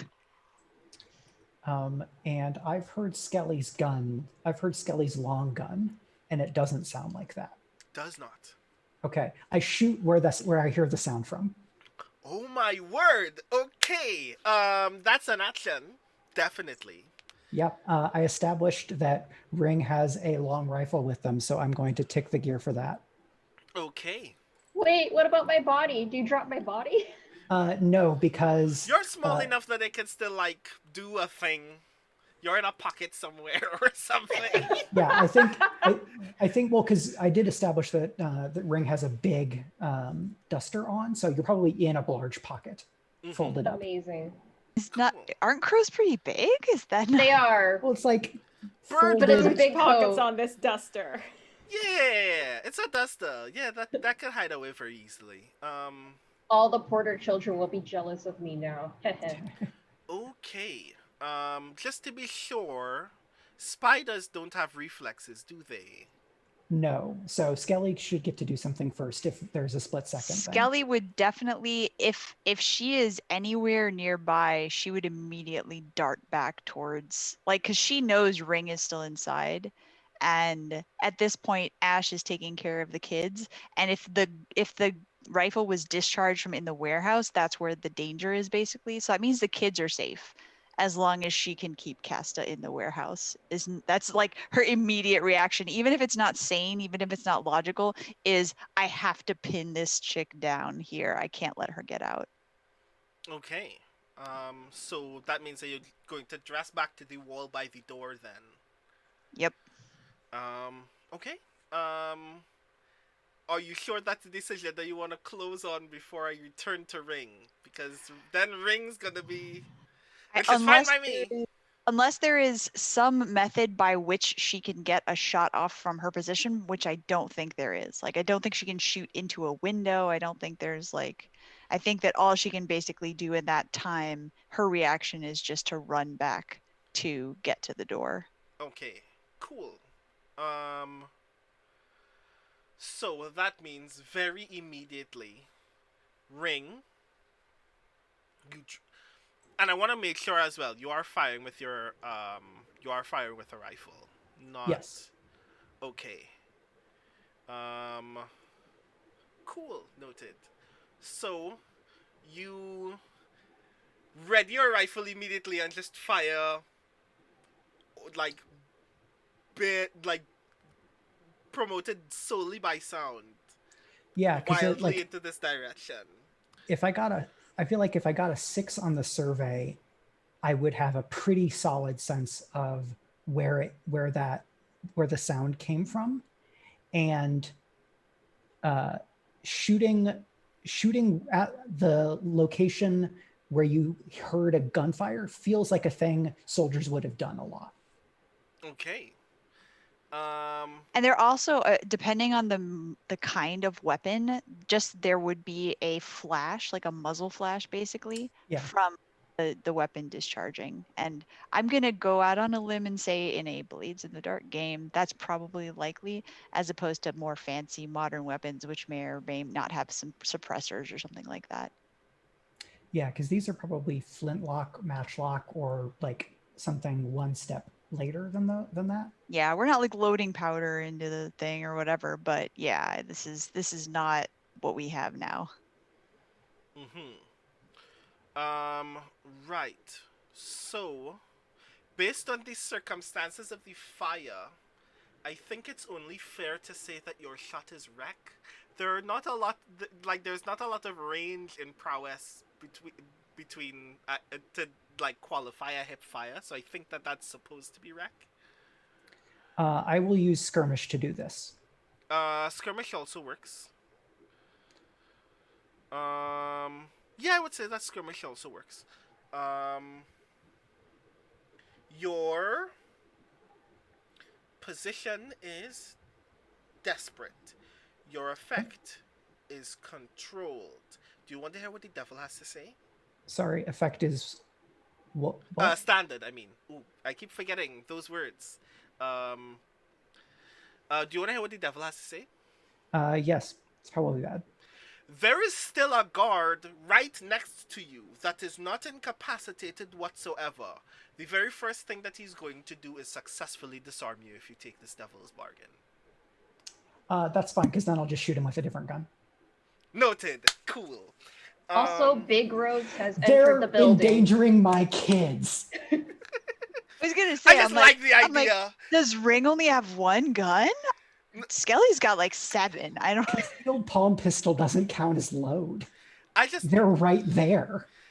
love the idea of like Ring like drawing a large rifle off the shoulder, firing one shot in the wild darkness, being disarmed immediately, and then like just derringering the first person right next to them. Like somebody grabs the rifle out of their hand, and Ring is just like, bam! Now, like you're holding my gun and you're right next to me. What did you think was gonna happen? Yeah. Also, Ring's biggest gun, i.e. Big Roads, is running back into the building to provide better backup.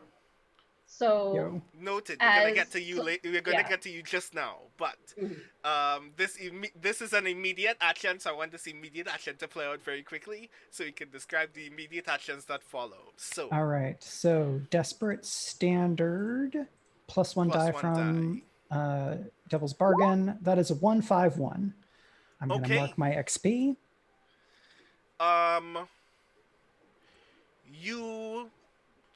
you know what a ricochet from this shot sounds like. You don't hear one. You hear what is distinctly the very muffled, like low quality sound of a good good rifle shot passing through a minor amount of flesh. You imagine, based on the information that you can glean, that you probably hit a limb, based on the way that you're aiming and the distance from the very other corner of the warehouse. You imagine that you may have hit the source of that sound in the leg or the thigh, in the foot of the thigh. Immediately at that point, someone just like snatches the rifle right out of your hand and throws it forward ahead of you. They are now going to swing with their free hand. Do you want to do a thing before that happens? So if they, like, as soon as Ring is disarmed, they pull and fire the concealed palm pistol, basically right where the gun was taken from. I think even in the dark, it would be a pretty easy shot. Yeah, I mean, the person is right next to you. You can really just press your hand right against them if you wanted to. This is definitely a skirmish. Your position is desperate. Your effect is great. Okay. Is this far enough along that there would be the giant metal thumping of Big Roads? Oh yeah. Like while this is happening, Crossroads is presently bounding towards the building. But we're going to get to what Crossroads does when they get there, after all of these things are established. Sure. Do you want to hear what the devil has to say now? Yeah. What's up? If this shot goes off, everyone knows where you are by sound, and all of the other available guards are going to rush in your direction. Well, you have reason to believe that that's the first thing that they're going to do. I mean, I think that's fine. I don't know that Ring is so. I don't know that Ring's sense of self-importance is incompatible with that. So let's roll some dice. Ring survived one war, they'll survive another one. I mean, it's fine. Unless you want to give Skelly a shot in between just to like maybe give Ring some options. I don't. So that's +1. This is risky standard. This is Desperate Great. Okay. +1. Desperate. Great. Farm that XP. 165. Let's fucking go. You raise your hand and like press it against the first available part of the body that it meets. You think, based on the only information that you have in the dock, that you've met a very thick, girthy shoulder. You've actually hit the neck. Blam! This person just like falls against the wall. You have no idea that this person is capital D dead. But he is, and you never have to worry about him again. But everybody heard that gun go off. It's the return of the neck jelly. Yeah, not jam. More like corned beef, but that's fine. Yeah, I think we get that, and then Ring is immediately going to try to run as they're getting chased. So I think so you make it back through the crack then, while everybody's like fleeing in your direction. Meanwhile, Crossroads, you are barreling towards the windowed walls of this building. What is the very first thing that you want to do when you get to this place? Well, I'm going to where Ring is right now, and I'm assuming Skelly is still at the other entrance taking shots from there. So I'm assuming looking through that crack, what I see is Ring blazing out, followed by an assortment of not friends. You see 2 guards immediately giving chase through the corridor. You can very clearly notice that one of them is like very confused by the idea that there was a crack in this wall all the time in the first place, and it's like continues rushing through the wall after whoever it is they think they're running after. Okay, and you can so... and you see Ring like run past you as you are now standing directly in the path of these 2 guards. Okay, so because it's a crack, are they lined up one behind each other? Yes. Can I use electroplasmic projectors to laser beam them both? You can. It's 2 drain. It's 1 drain for each level of magnitude to release plasmic energy as a shock around me or as a directed beam. I would like to do so as a directed beam. Okay, duly noted. Where does this where does this beam emerge from?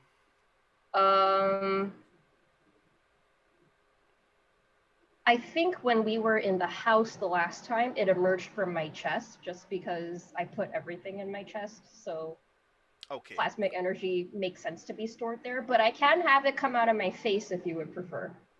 I like the idea of it coming out of your face. Okay, it comes out of my face. Do you want to know why? Uh-oh. The last thing that these 2 guards see is this hulking shadow taking all of the dim twilight out of the crack that they just became aware of. And then this bright, dim, like faded powder blue light emerges from what looks to them like the fully distended beak of a Death Seeker crow, and it just like beams their heads off. Like anything above the neck has been reduced to like small ash, and they just like slump to the ground. So how many drain am I paying for that display? I'm gonna take just 1 more point of drain from that because of okay. Yeah, you just make like a small hole in the other side of the wall. The light is so bright, Skelly, that like in the shadow of it, you can actually make out exactly, like from the length of the shadow that is made from it, you can make out exactly where Casta is standing. Taking the shot. Okay. Skirmish or wreck? I feel like actually Or Skelly's hunt. far enough away that this is hunt. Yeah. Yeah, you can hunt as well. This is literally just pulling up the long gun and this is it. So your position is risky. Your effect is standard.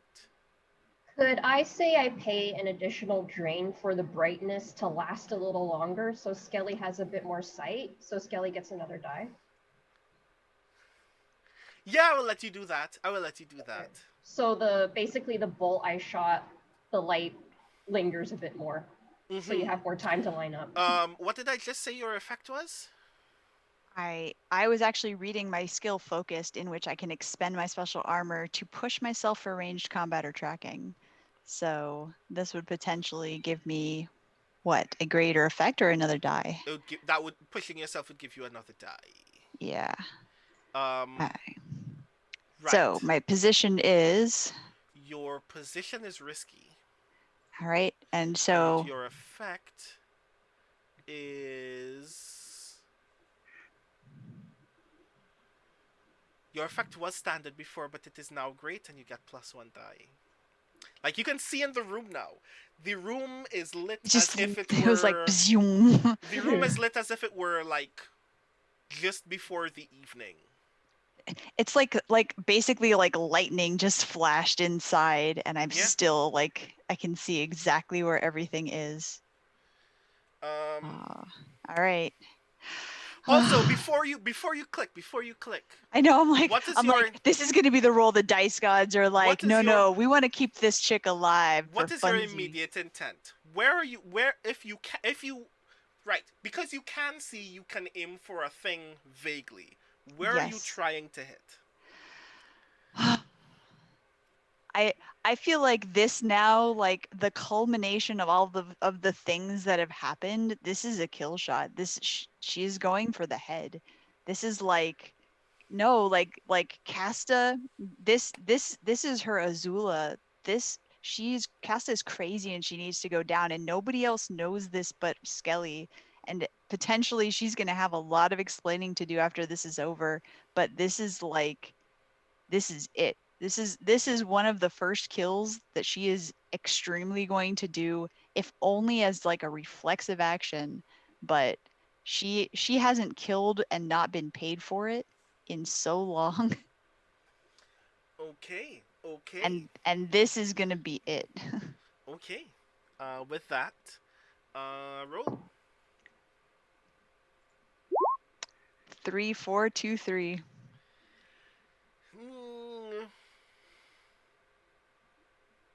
Okay, so this is what happens. Her hands are shaking. She's just like. Crossroads goes noom from inside the building. There is this pulse of light, as if the room was merely dimly lit compared to the usual quality of light inside. You see the shadow. You turn into the doorway, and you can see Casta clipped in the thigh, like trying very much not to let it bother her. She's standing as if she's uninjured, but you can tell that she's in a lot of pain while doing so. You ready, you fire, and the shot that you thought was going for the high head or the low neck instead lands in the left shoulder. But it is hard enough that they drop their rifle.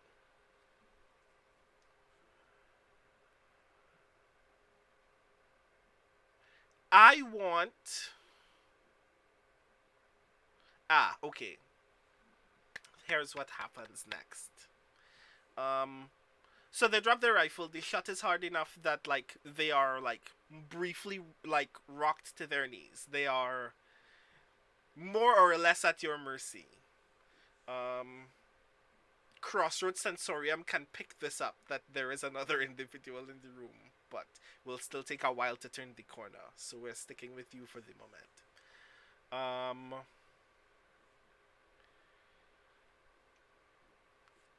Casta grunts, looks up to see where the source of that came from. And in the faded, dimming glow of the rest of Crossroads' beam of light, she can see you, and you can see her grin.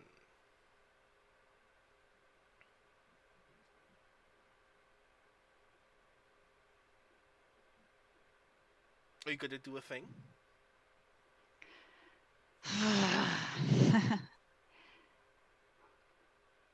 I feel like this is like Skelly would react viscerally to seeing that smile. It's like every just smug smile that Casta ever gave her, every time that things went badly for Skelly and well for Casta. Because there came a point at which they were pitted against each other to find the missing children. And so that is it became a competition that Skelly didn't want to win, but didn't want Casta to win either. Okay. And she is just like frozen, feeling that same sense of like, oh, I don't want to win, but I don't want you to win. And so I feel like I don't know how many shots that she has in this rifle. Give me a 1 die fortune roll. Yeah.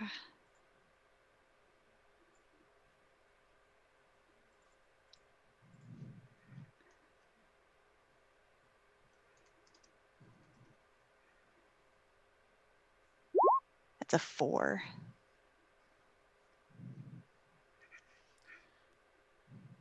You have 1 shot left.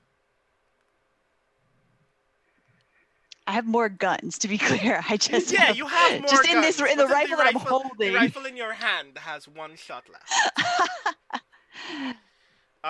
While you are like having this moment of like pause, Casta chuckles. You can't see her face anymore because the light is gone, but you can sense it because you've been in this position before. And she says, Skel Callan, if there's anyone I never thought I'd see again, it's you. Which hole did you crawl out of this time? Skelly takes the shot.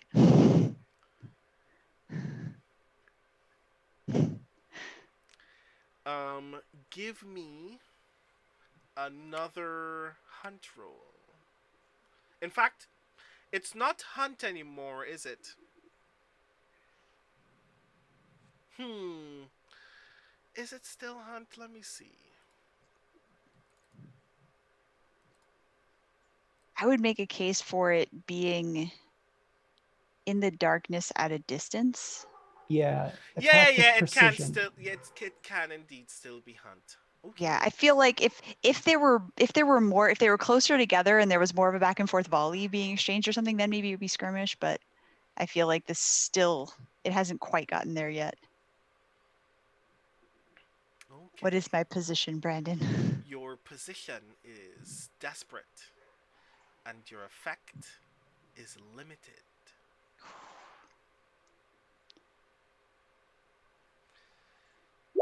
A 1, a 2, and a 6.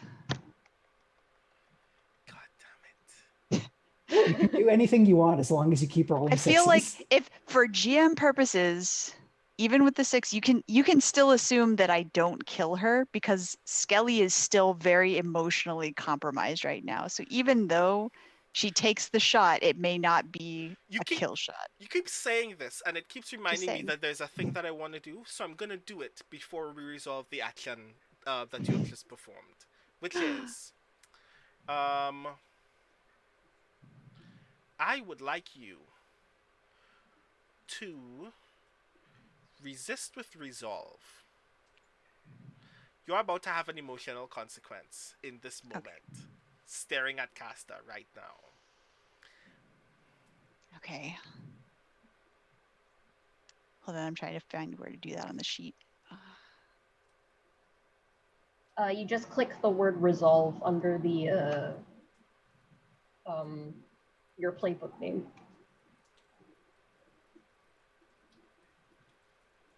I'm not. Oh, there it is. Okay, got it. Mm-hmm.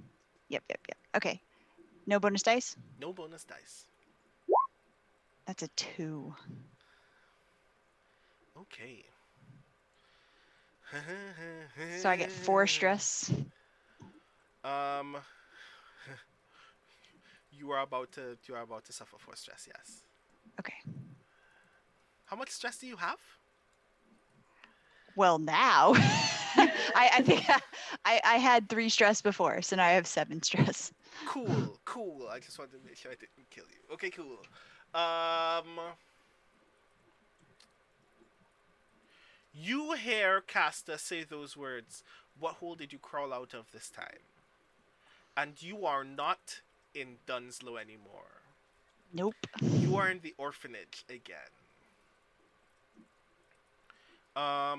What competitive games did kids like to play at the orphanage when you were young? Well, Like they when definitely played hide and seek for sure. Tag, hide and seek, and after Skelly took up her position, she was no longer welcome in any of those games. Cool. So you are playing not hide and seek, but cops and robbers. What a version of it?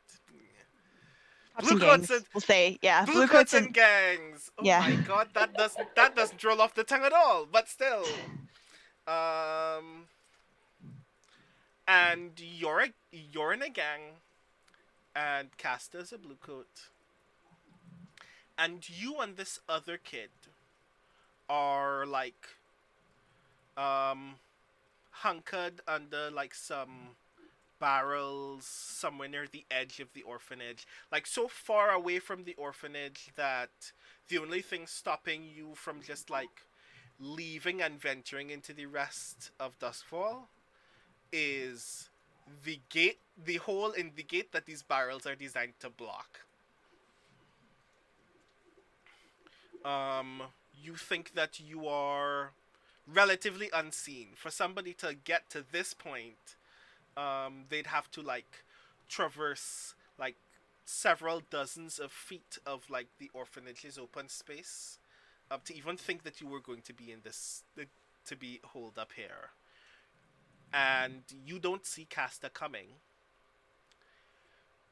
when Casta grabs the other kid by the hair and throws her in the mud.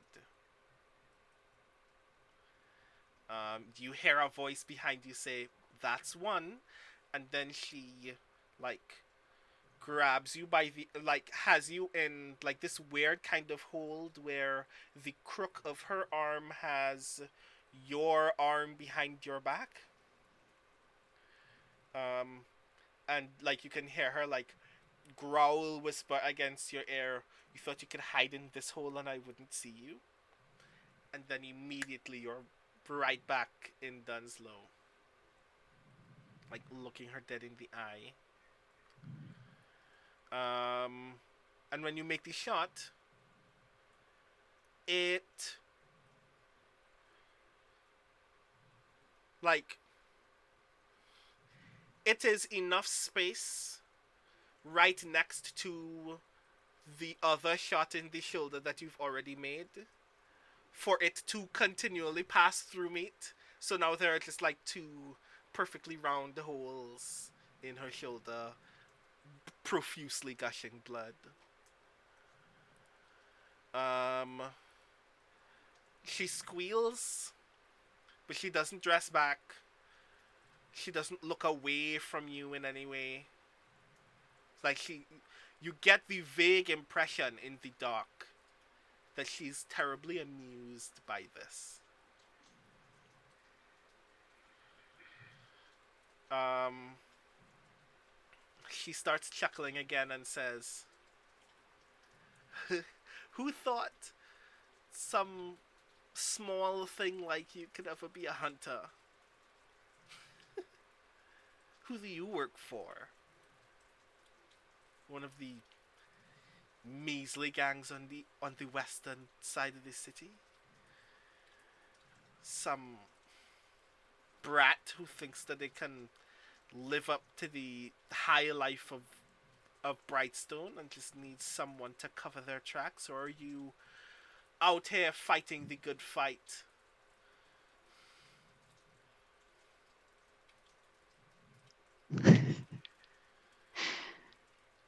Skelly reverts to a very primitive orphan insult. Your mother. She whispers it just loud enough. Where's Ring and Crossroads? They need to get out of here so that Skelly can leave and recover. This is enough time for Crossroads to vaguely turn the corner. I will say Crossroads. Okay, so this is where we get interesting for the sake of drama. Anything that happens from this point, it just stands to reason mechanically and dramatically. Skelly and Casta have reflexes on all of those actions, but everyone else still gets to act. The only thing is, Ring's outside and has I'm presuming has made enough distance that can only hear that gunshots were fired and has no idea what the context of the action inside is. Crossroads Sensorium has the entire lay of the land but hasn't turned to make an action yet, which is what we're going to do very briefly now. Crossroads, what do you want to do? So this is where I briefly step out of playing as Crossroads and I ask Valerie, what kind of showdown are you hoping / wanting for? Because what Crossroads is picking up right now from the Sensorium is that Skelly is very upset. Skelly keeps shooting this other thing that's made of meat, but the other thing made of meat keeps on talking, and this keeps upsetting Skelly. So what Crossroads is going to want to do is to go inside and help in some way. It just dawned on me, a thing that you must do before you turn the corner. In fact, no, your Sensorium gives you perfect information. You don't need to roll for your Sensorium, do you? No. It just says that for the Sensorium, it says I have a Sensorium that's sensitive enough for me to hear heartbeats through walls.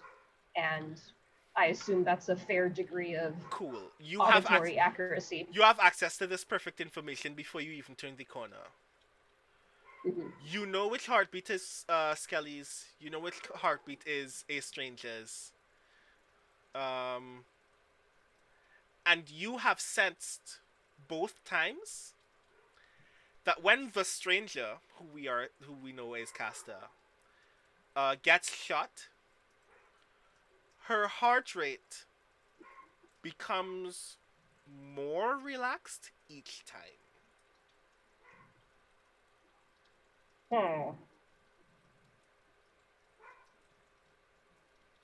That's not normal. I am very knowledgeable about blood. You are aware in this moment, just like by having this conversation. Casta seems remarkably cool right now.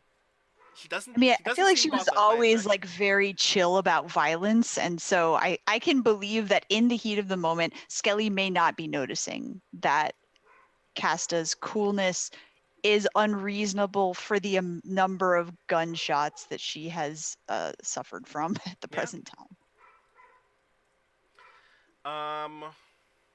So while that's happening, we return to the two hunters. Would you like to do a thing, Skelly? I feel like note that your rifle is out of bullets. You'd have to. Yeah, no, exactly. And so you have other guns. You said you had other guns. Yeah, no, totally. And I'm trying to decide whether Skelly is just gonna like go all out and start Wild Westing this, or is going to assume that the more prudent thing to do is to make sure that the children are safe. At this point, she isn't sure, I guess, whether Ring is safe. And so I could say that in the brief interlude where Crossroads is aware, I could say that Crossroads tells Skelly but addressing her as Skeleland because Crossroads heard Mhm. Casta say it, Mhm. that Casta is remarkably calm.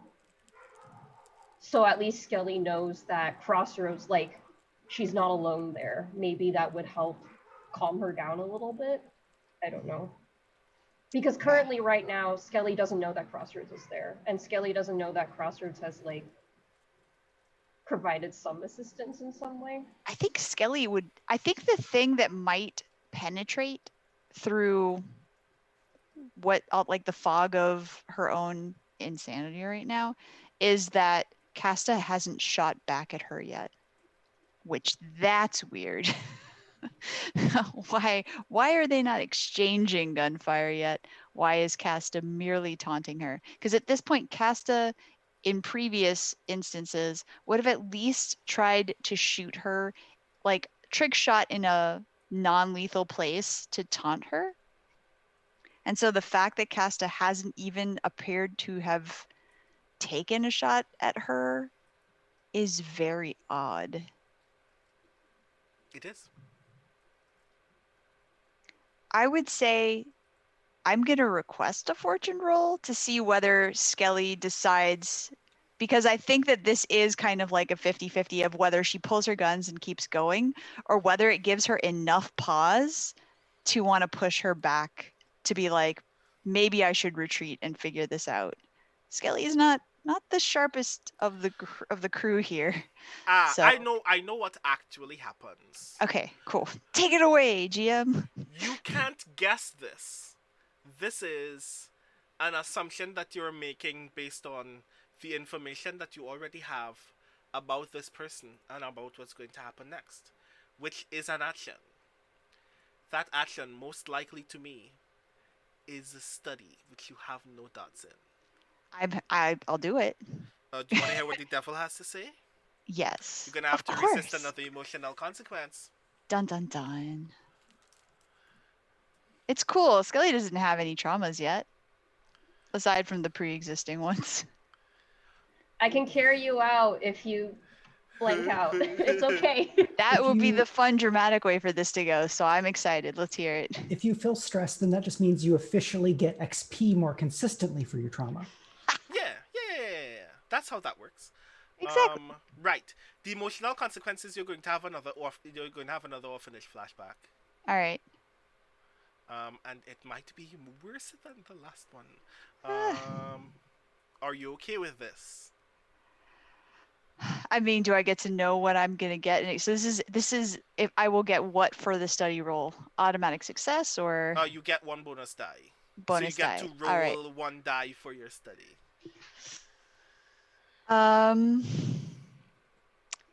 I mean, the two die I take the lowest. Figure, let's Far go. more volatile, but still. We'll go full drama llama on this. I want to see this end with Crossroads carrying Skelly out. All right. Okay. Here we go. So, study roll. study, your position is desperate. Okay. Your position Your is effect, yeah. your effect is your effect is limited. Oh my gosh. One bonus die. One bonus die. All right. Wait, no, and another bonus die because you know Casta. Yeah, okay. All right. Let's see what happens. Oh, that's a double one. Oh my god. Oh my god. Okay. Dear audience, I doth holler. Oh no. This is Zuko gets struck by lightning. All right. No. It was not a tune. It's just a study. Your brain can't electrocute you.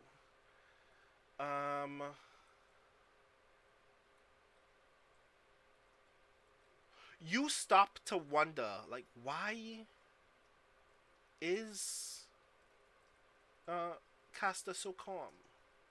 And you flash back to this moment in the orphanage where something terrible had happened, and one of the caretakers at the orphanage had gathered all of the children to ask what the situation to essentially ask who did it. When you got there, you had no idea what had happened. But when you and the other kids are suddenly roused in the middle of the living space. Um, and one of the eldest caretakers comes up to you and asks about a book that had been set on fire. Like, they're holding up the charred spine of a book that, like, was in the orphanage library, something that you know personally, that caretaker in particular really liked to read and reread. It's like totally charred. Like, all there is spine.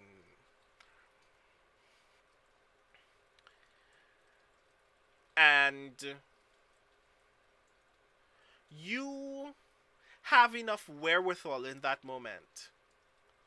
That, like, you have, like, the bare skill enough to sense when people are anxious or not. It's one of the things that caretakers have valued a great deal from you and from Casta and a handful of other elder kids, because it allows you to be a bloodhound for when someone is guilty of something, feels guilty about something. But right now they haven't asked anybody to do that yet, so you're just roughly getting a sense of um who feels anxious in this moment, and you can tell, like, some kids are like um upset that their the book that is also their favorite book has been burned. Some older kids are just like, what the hell, I don't care about this, it's a book, just buy one in a bookstore, I don't care. But you can't get a read on Casta. Casta seems, on her face, just like kind of bored by the whole thing. And then that caretaker calls Casta up and asks Casta if she knows who did it. And you look at Casta in that moment and you're like, did Casta do it? You have no way to tell. But it's Casta. You have a hunch. And in a matter of seconds after being called up to say who did it, you see Casta just, like, give an idle glance at all of the other kids in the line in front of her. And then she points at one of the children. A 6-year-old boy. You know in your heart he wouldn't do it. He couldn't reach high enough on the shelf to find the book if he wanted to. But that's that. You put your hand up to say something to the caretaker, and she says that she doesn't want to hear you in this moment. It's about discipline. In this house, we make sure that everyone behaves to their at their utmost best, and anyone who does not must be held responsible for their actions. And then you see the caretaker and Casta take this boy to one of the caretaker's offices, along the hallway that separates the living space from the entrance. And you don't hear anything in the room, but you can only imagine what's happening in that room. And you don't like it one bit. And you don't think that this kid deserves it. And you can't do anything about it, and all of these other kids have already dispersed. And as you are fading out of that moment, it's not as if you are casually re-entering this moment in Dunslow, but as if one of those kids walked past you and suddenly you're in the dark again.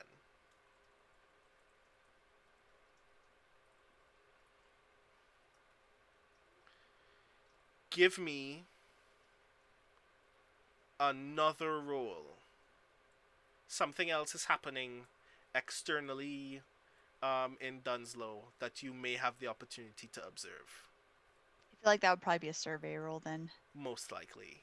Okay. Your position is risky. Nope, your position is desperate. Wow, you just scoring that good XP. I love it. Your position Would is Crossroads desperate. be privy to this survey as well? Yes. Skelly's position is desperate, and effect is standard, and Crossroads position is risky, and effect is great.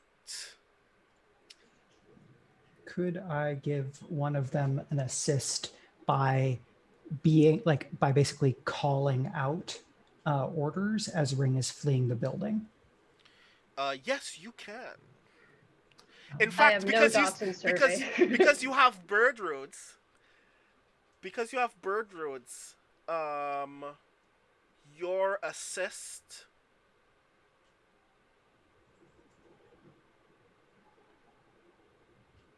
Right. Yes. Okay. Because you have bird roads. Skelly will get um that assist. Cool. I have marked it off foresight. Is foresight 1 or 2? It's 2 per score, so they're now both used.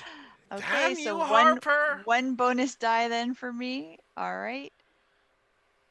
Here we go. No bonus die for me. Mm-hmm. As a 5, a 3, and a 5. I roll. I think I rolled. Please roll. I have a 2. Okay. This is weird for Crossroads. Uh-oh.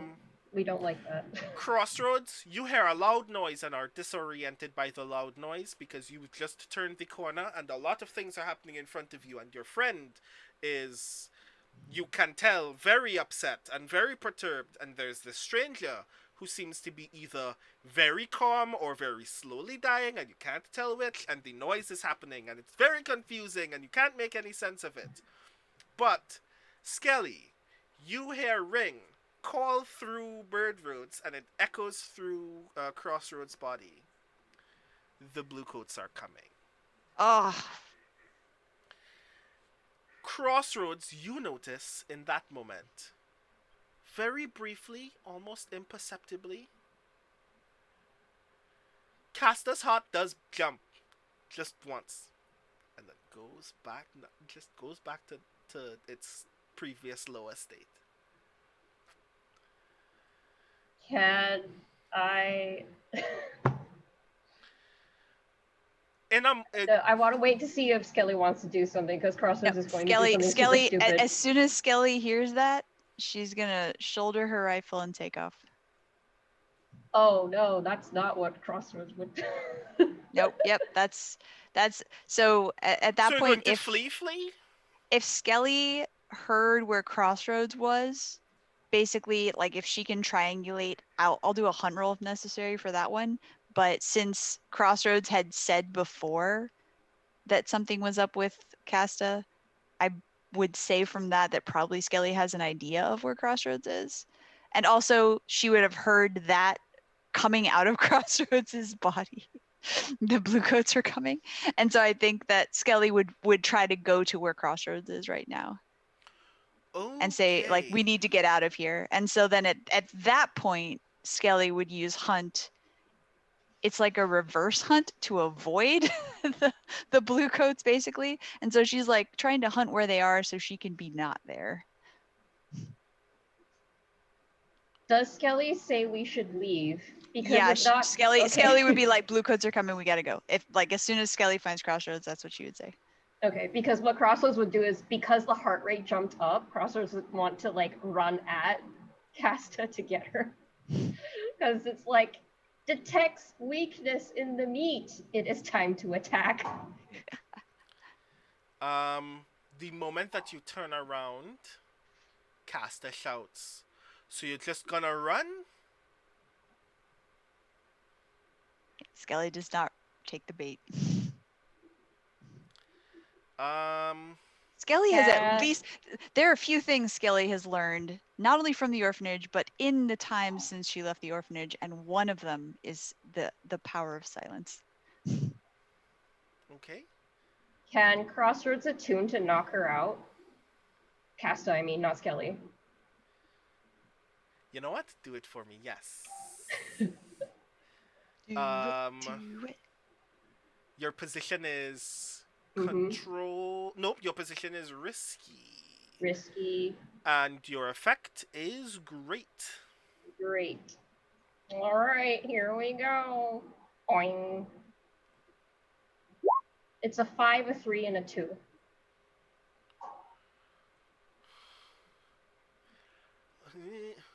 Okay.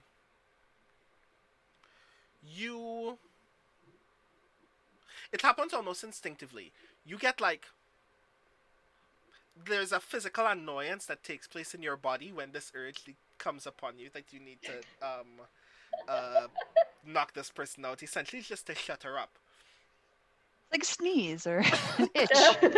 I sneeze to knock out the annoying person. Yeah, and you like stomp one foot, and a current of electroplasm rushes out of the bottom of your chassis all across the ground, and like hits her in the wound. It hits her in the leg wound, and she just stiffens up and falls over.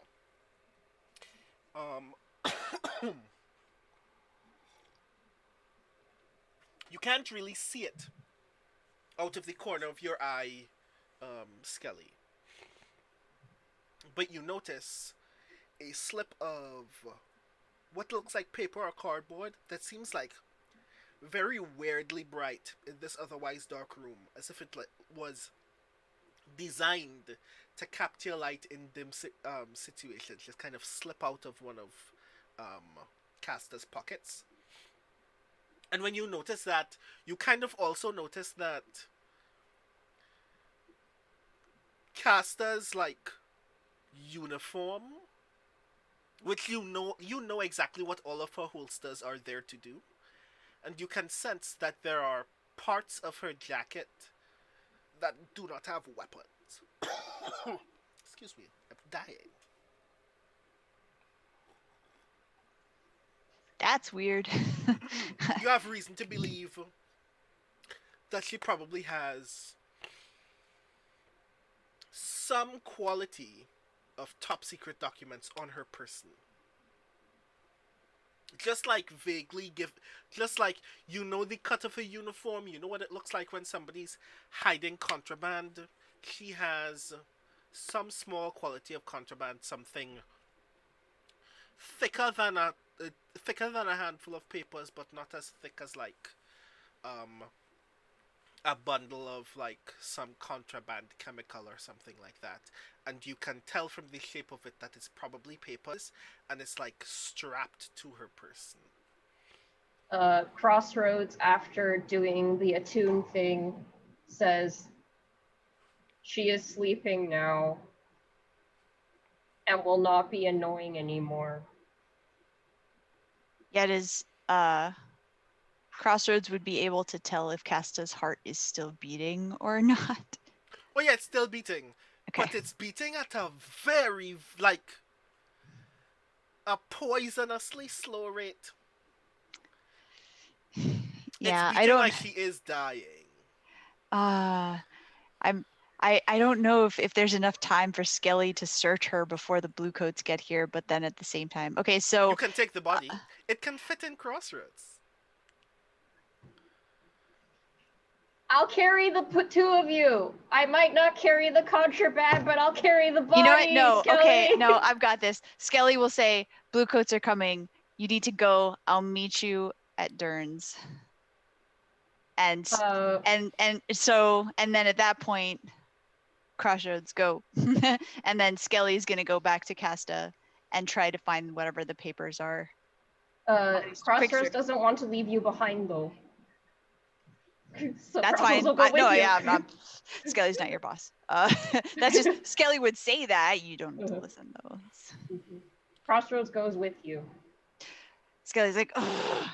You can't just take the body. It's harder for me to sneak like this, but what fine. do you want, Skelly? What do you want? Okay, Skelly, as quickly as she can, then searches Casta's body, or still breathing body.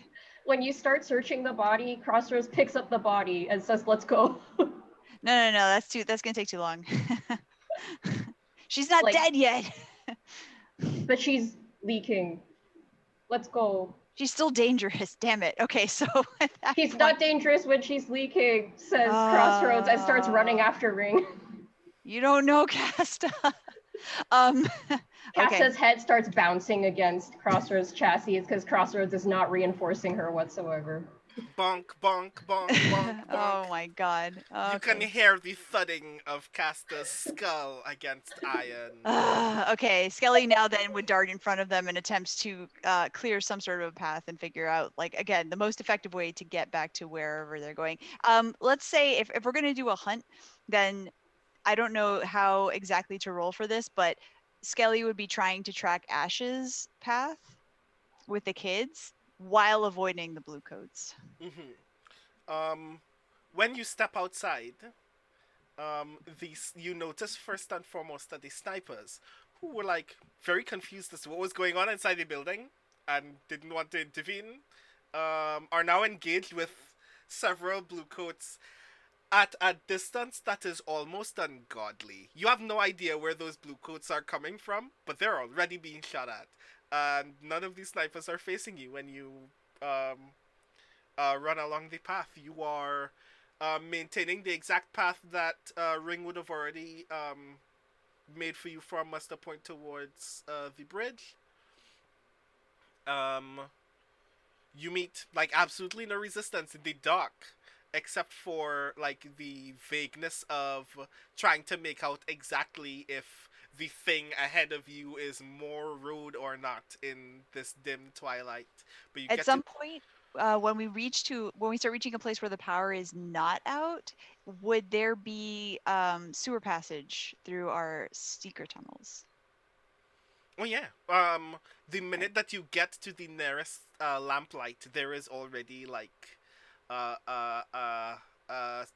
manhole cover just like waiting underneath that lamplight for you to just like pull up and duck into. And it's the sight of the last person to enter the hole would definitely be Skelly, wouldn't it? Yep. So it's the sight of Skelly holding the cover over their head and just like lowering it back into the ground that ends this session. That's a score, folks. Yeah. Yay! You have Children saved. you have just abducted another person. That must be fun. I'm actually a little worried about taking her along our secret tunnel route if Well- she's not fully unconscious. So Ooh. Well, no. You I go succeeded zapped in her. the thing. You I go succeeded in the zapped thing. her into unconsciousness. And also, my idea is that in Crossroads' brain, Skelly wanted something that this mystery person had. But the Bluecoats were coming, so we just need time to go over the things the mystery person has. So Crossroads' plan would have been either at the first like secluded place along the way to the sewers, or I'm guessing because we already skipped there, once we are in the sewers and then out of them, we like dump Castor in a body somewhere and then search the body there and then just leave it. Oh wait, This is, I just realized a thing. yes. I just need to add one moment in this scene. Just to qualify a thing, let me just make sure of someone's stats. Cool. Just very briefly, a thing that happens while you're traveling through the sewers is just very idly. Ash, as you're just like rushing through the tunnels leading these kids along, you just see a wing poke itself out of a plume of smoke and wave at you and disappear.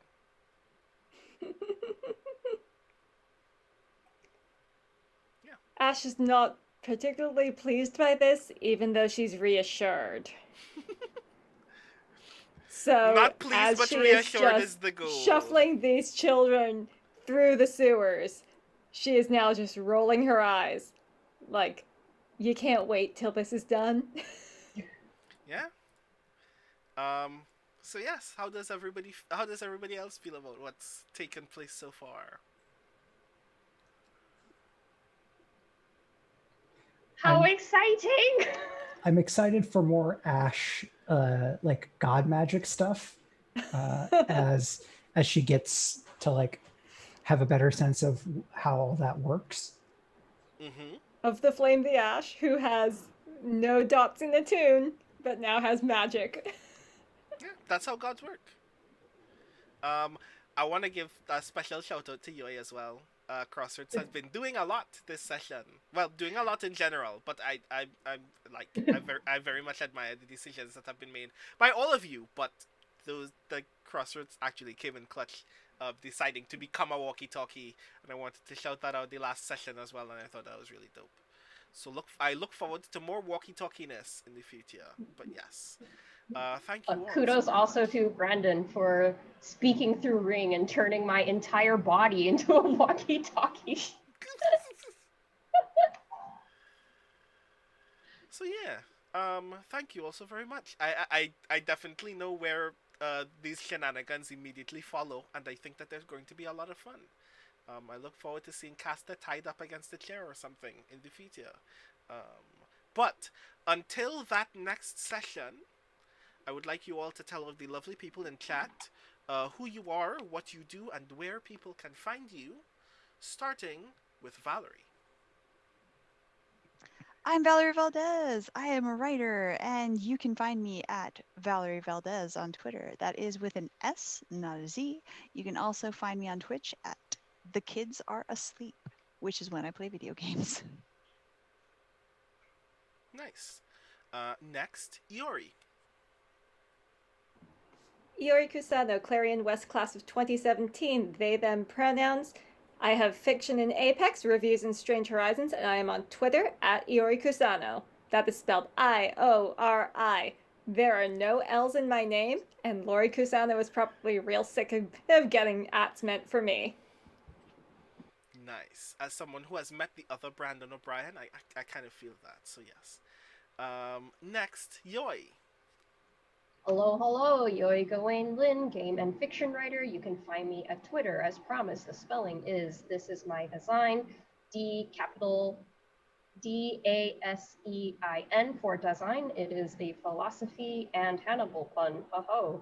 I have played Crossroads this session, the formerly Neat Whisper, who is now a hull and now a walkie-talkie, and who has now added meat napping to its repertoire of dastardly activities.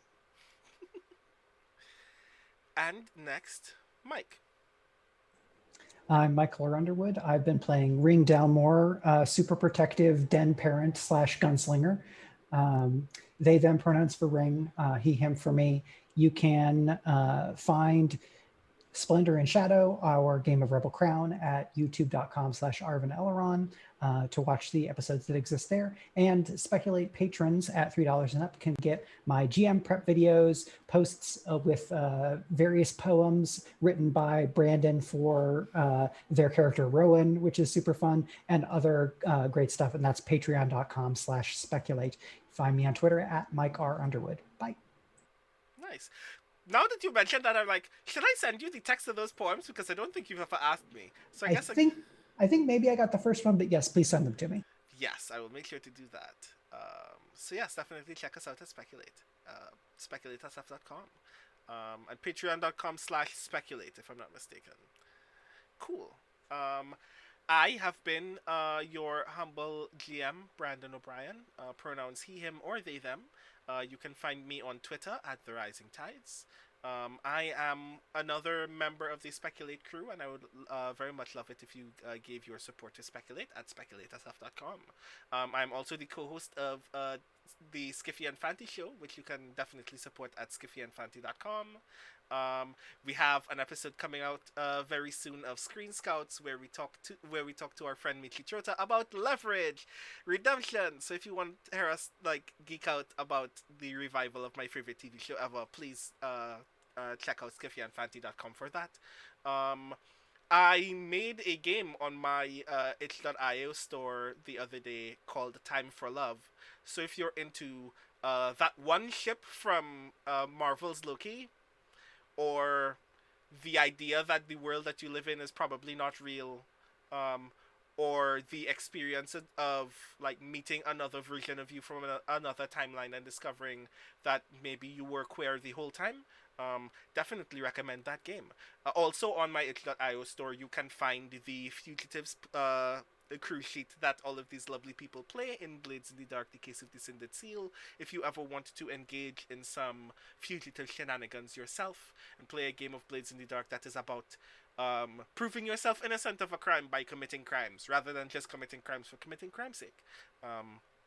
And last but not least, I have a poetry book coming out in August. It's called "Can You Sign My Tentacle?" I would love it very much if you pre-ordered a copy, which you can find the link for if someone shared the thing. I want very badly for someone to put exclamation point tentacle in the chat and for it to do the thing, but it can't. But they haven't yet, so I won't beg them to do that.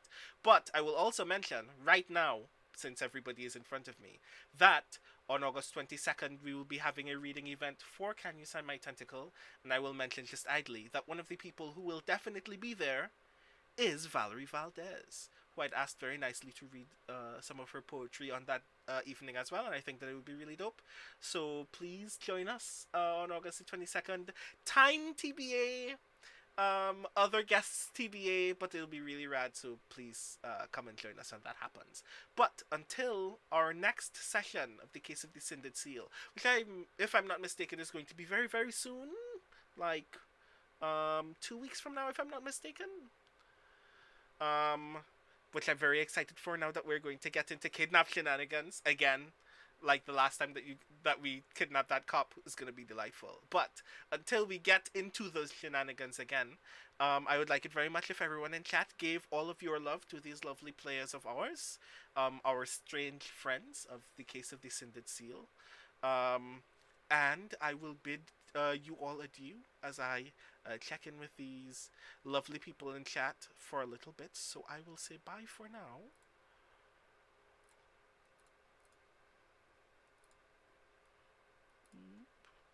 While I press this button over here and say hello to all of these lovely people in chat. Thank you so very much for joining us for tonight's session of Blades in the Dark, the Case of the Cindered Seal. The Speculate mini-series event that takes place on twitch.tv/ArvanElron. Again, thank you so very much to Greg for giving us the opportunity to have this content to this channel. I'm always very grateful to be able to do these kind of cool things here, and I'm always grateful to be able to do these cool things with you all in chat. So, again, shout out to Greg for this channel. Thank you so very much for fostering such a wonderful community. Let me click the mod view button so I can see a thing. So I can see all of these other lovely people who have supported us on tonight's stream. Definitely shout out to the mods, Rock God and Triffity Mats. Thank you so very much for facilitating a peaceful and gentle discussion in the chat, and also for dropping all of the important links that I could not get to my keyboard to type. Thank you so very much. As Greg says, you're the best in the business, and I definitely agree. Thank you so very much to everyone who came to watch tonight's stream. Arctur12, Acid Ian, Chirpiness, Critwitch, Ecag, iShield2222, Girly, GHRLY. I hope that I didn't mispronounce that, I'm sorry. Gigafrost, Hosteled, Kodiak Bruja, Kusano Iori, Mrs. Dunsill, Saint Pomelo, Salalala, Tomtoms, The Kids Are Asleep, The Sparkly Wallflower, Timeos, Turbo Tango, U Christensen, V and K, Von Meat, and Zach Clay. Thank you so very much for passing through tonight's stream. I hope that you enjoyed everything that you saw, because we definitely enjoyed giving it to you, and I can't wait for our next stream. If I'm not mistaken, the most immediate next piece of content that will take place on this channel will be on Tuesday evening. Let's actually check the calendar just to make sure of those things, because sometimes I forget to just open the calendar.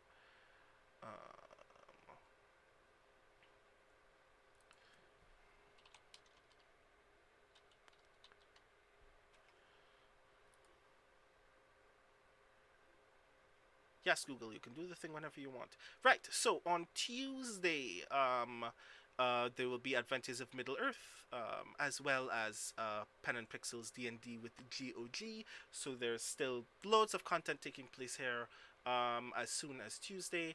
As for me, the next stream that you will see me in will actually be Sound Clashly Clampdown, which will be returning on the 1st of August. So if you wanted to see the shenanigans that crew will be getting up to immediately after the wonderful drama that took place in Club Onyx in our last session, definitely check us out at 6 p.m. EST on August the 1st.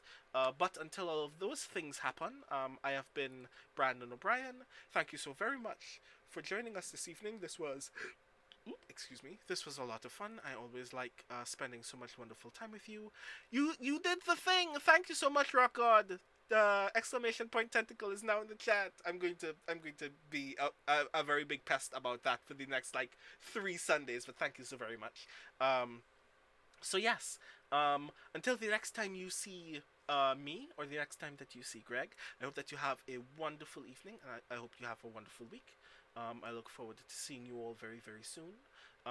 A random note to everyone that if you are already vaccinated, thank you so very much. And if you are not vaccinated yet, I hope that you do get vaccinated. I get my second shot on Tuesday, so I'm feeling very good about that. So I just want to remind everybody to do the thing if you haven't yet, and remind all of the people in your life to do the same, because that is very important right now. But until the next time that you see us, I hope you have a wonderful evening, and I will see you all very, very soon. Good night, everyone.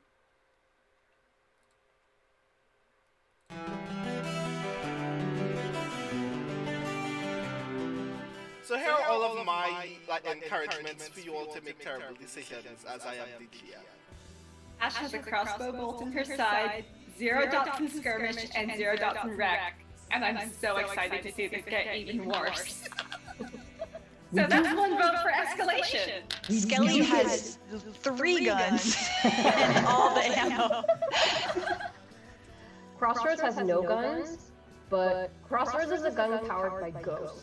Have we established that your guns are special to you? I feel like we're establishing that your guns are special to you. Before this crew, they were my only friends. You've known us for 5 days. You've known those guns a lot longer. These are my babies. I just want to say, Rowan was starting to do this, and then he realizes to harvest. This doesn't help. Like, don't do that. This is not. No. This is Like, not don't do this. Doing this to an executioner? Yeah, that's not what you want. Like this, we call that a no sign, you know? Oh, man. This theme's great. I will do a fortune roll. Notes. No thoughts. Head empty. 1!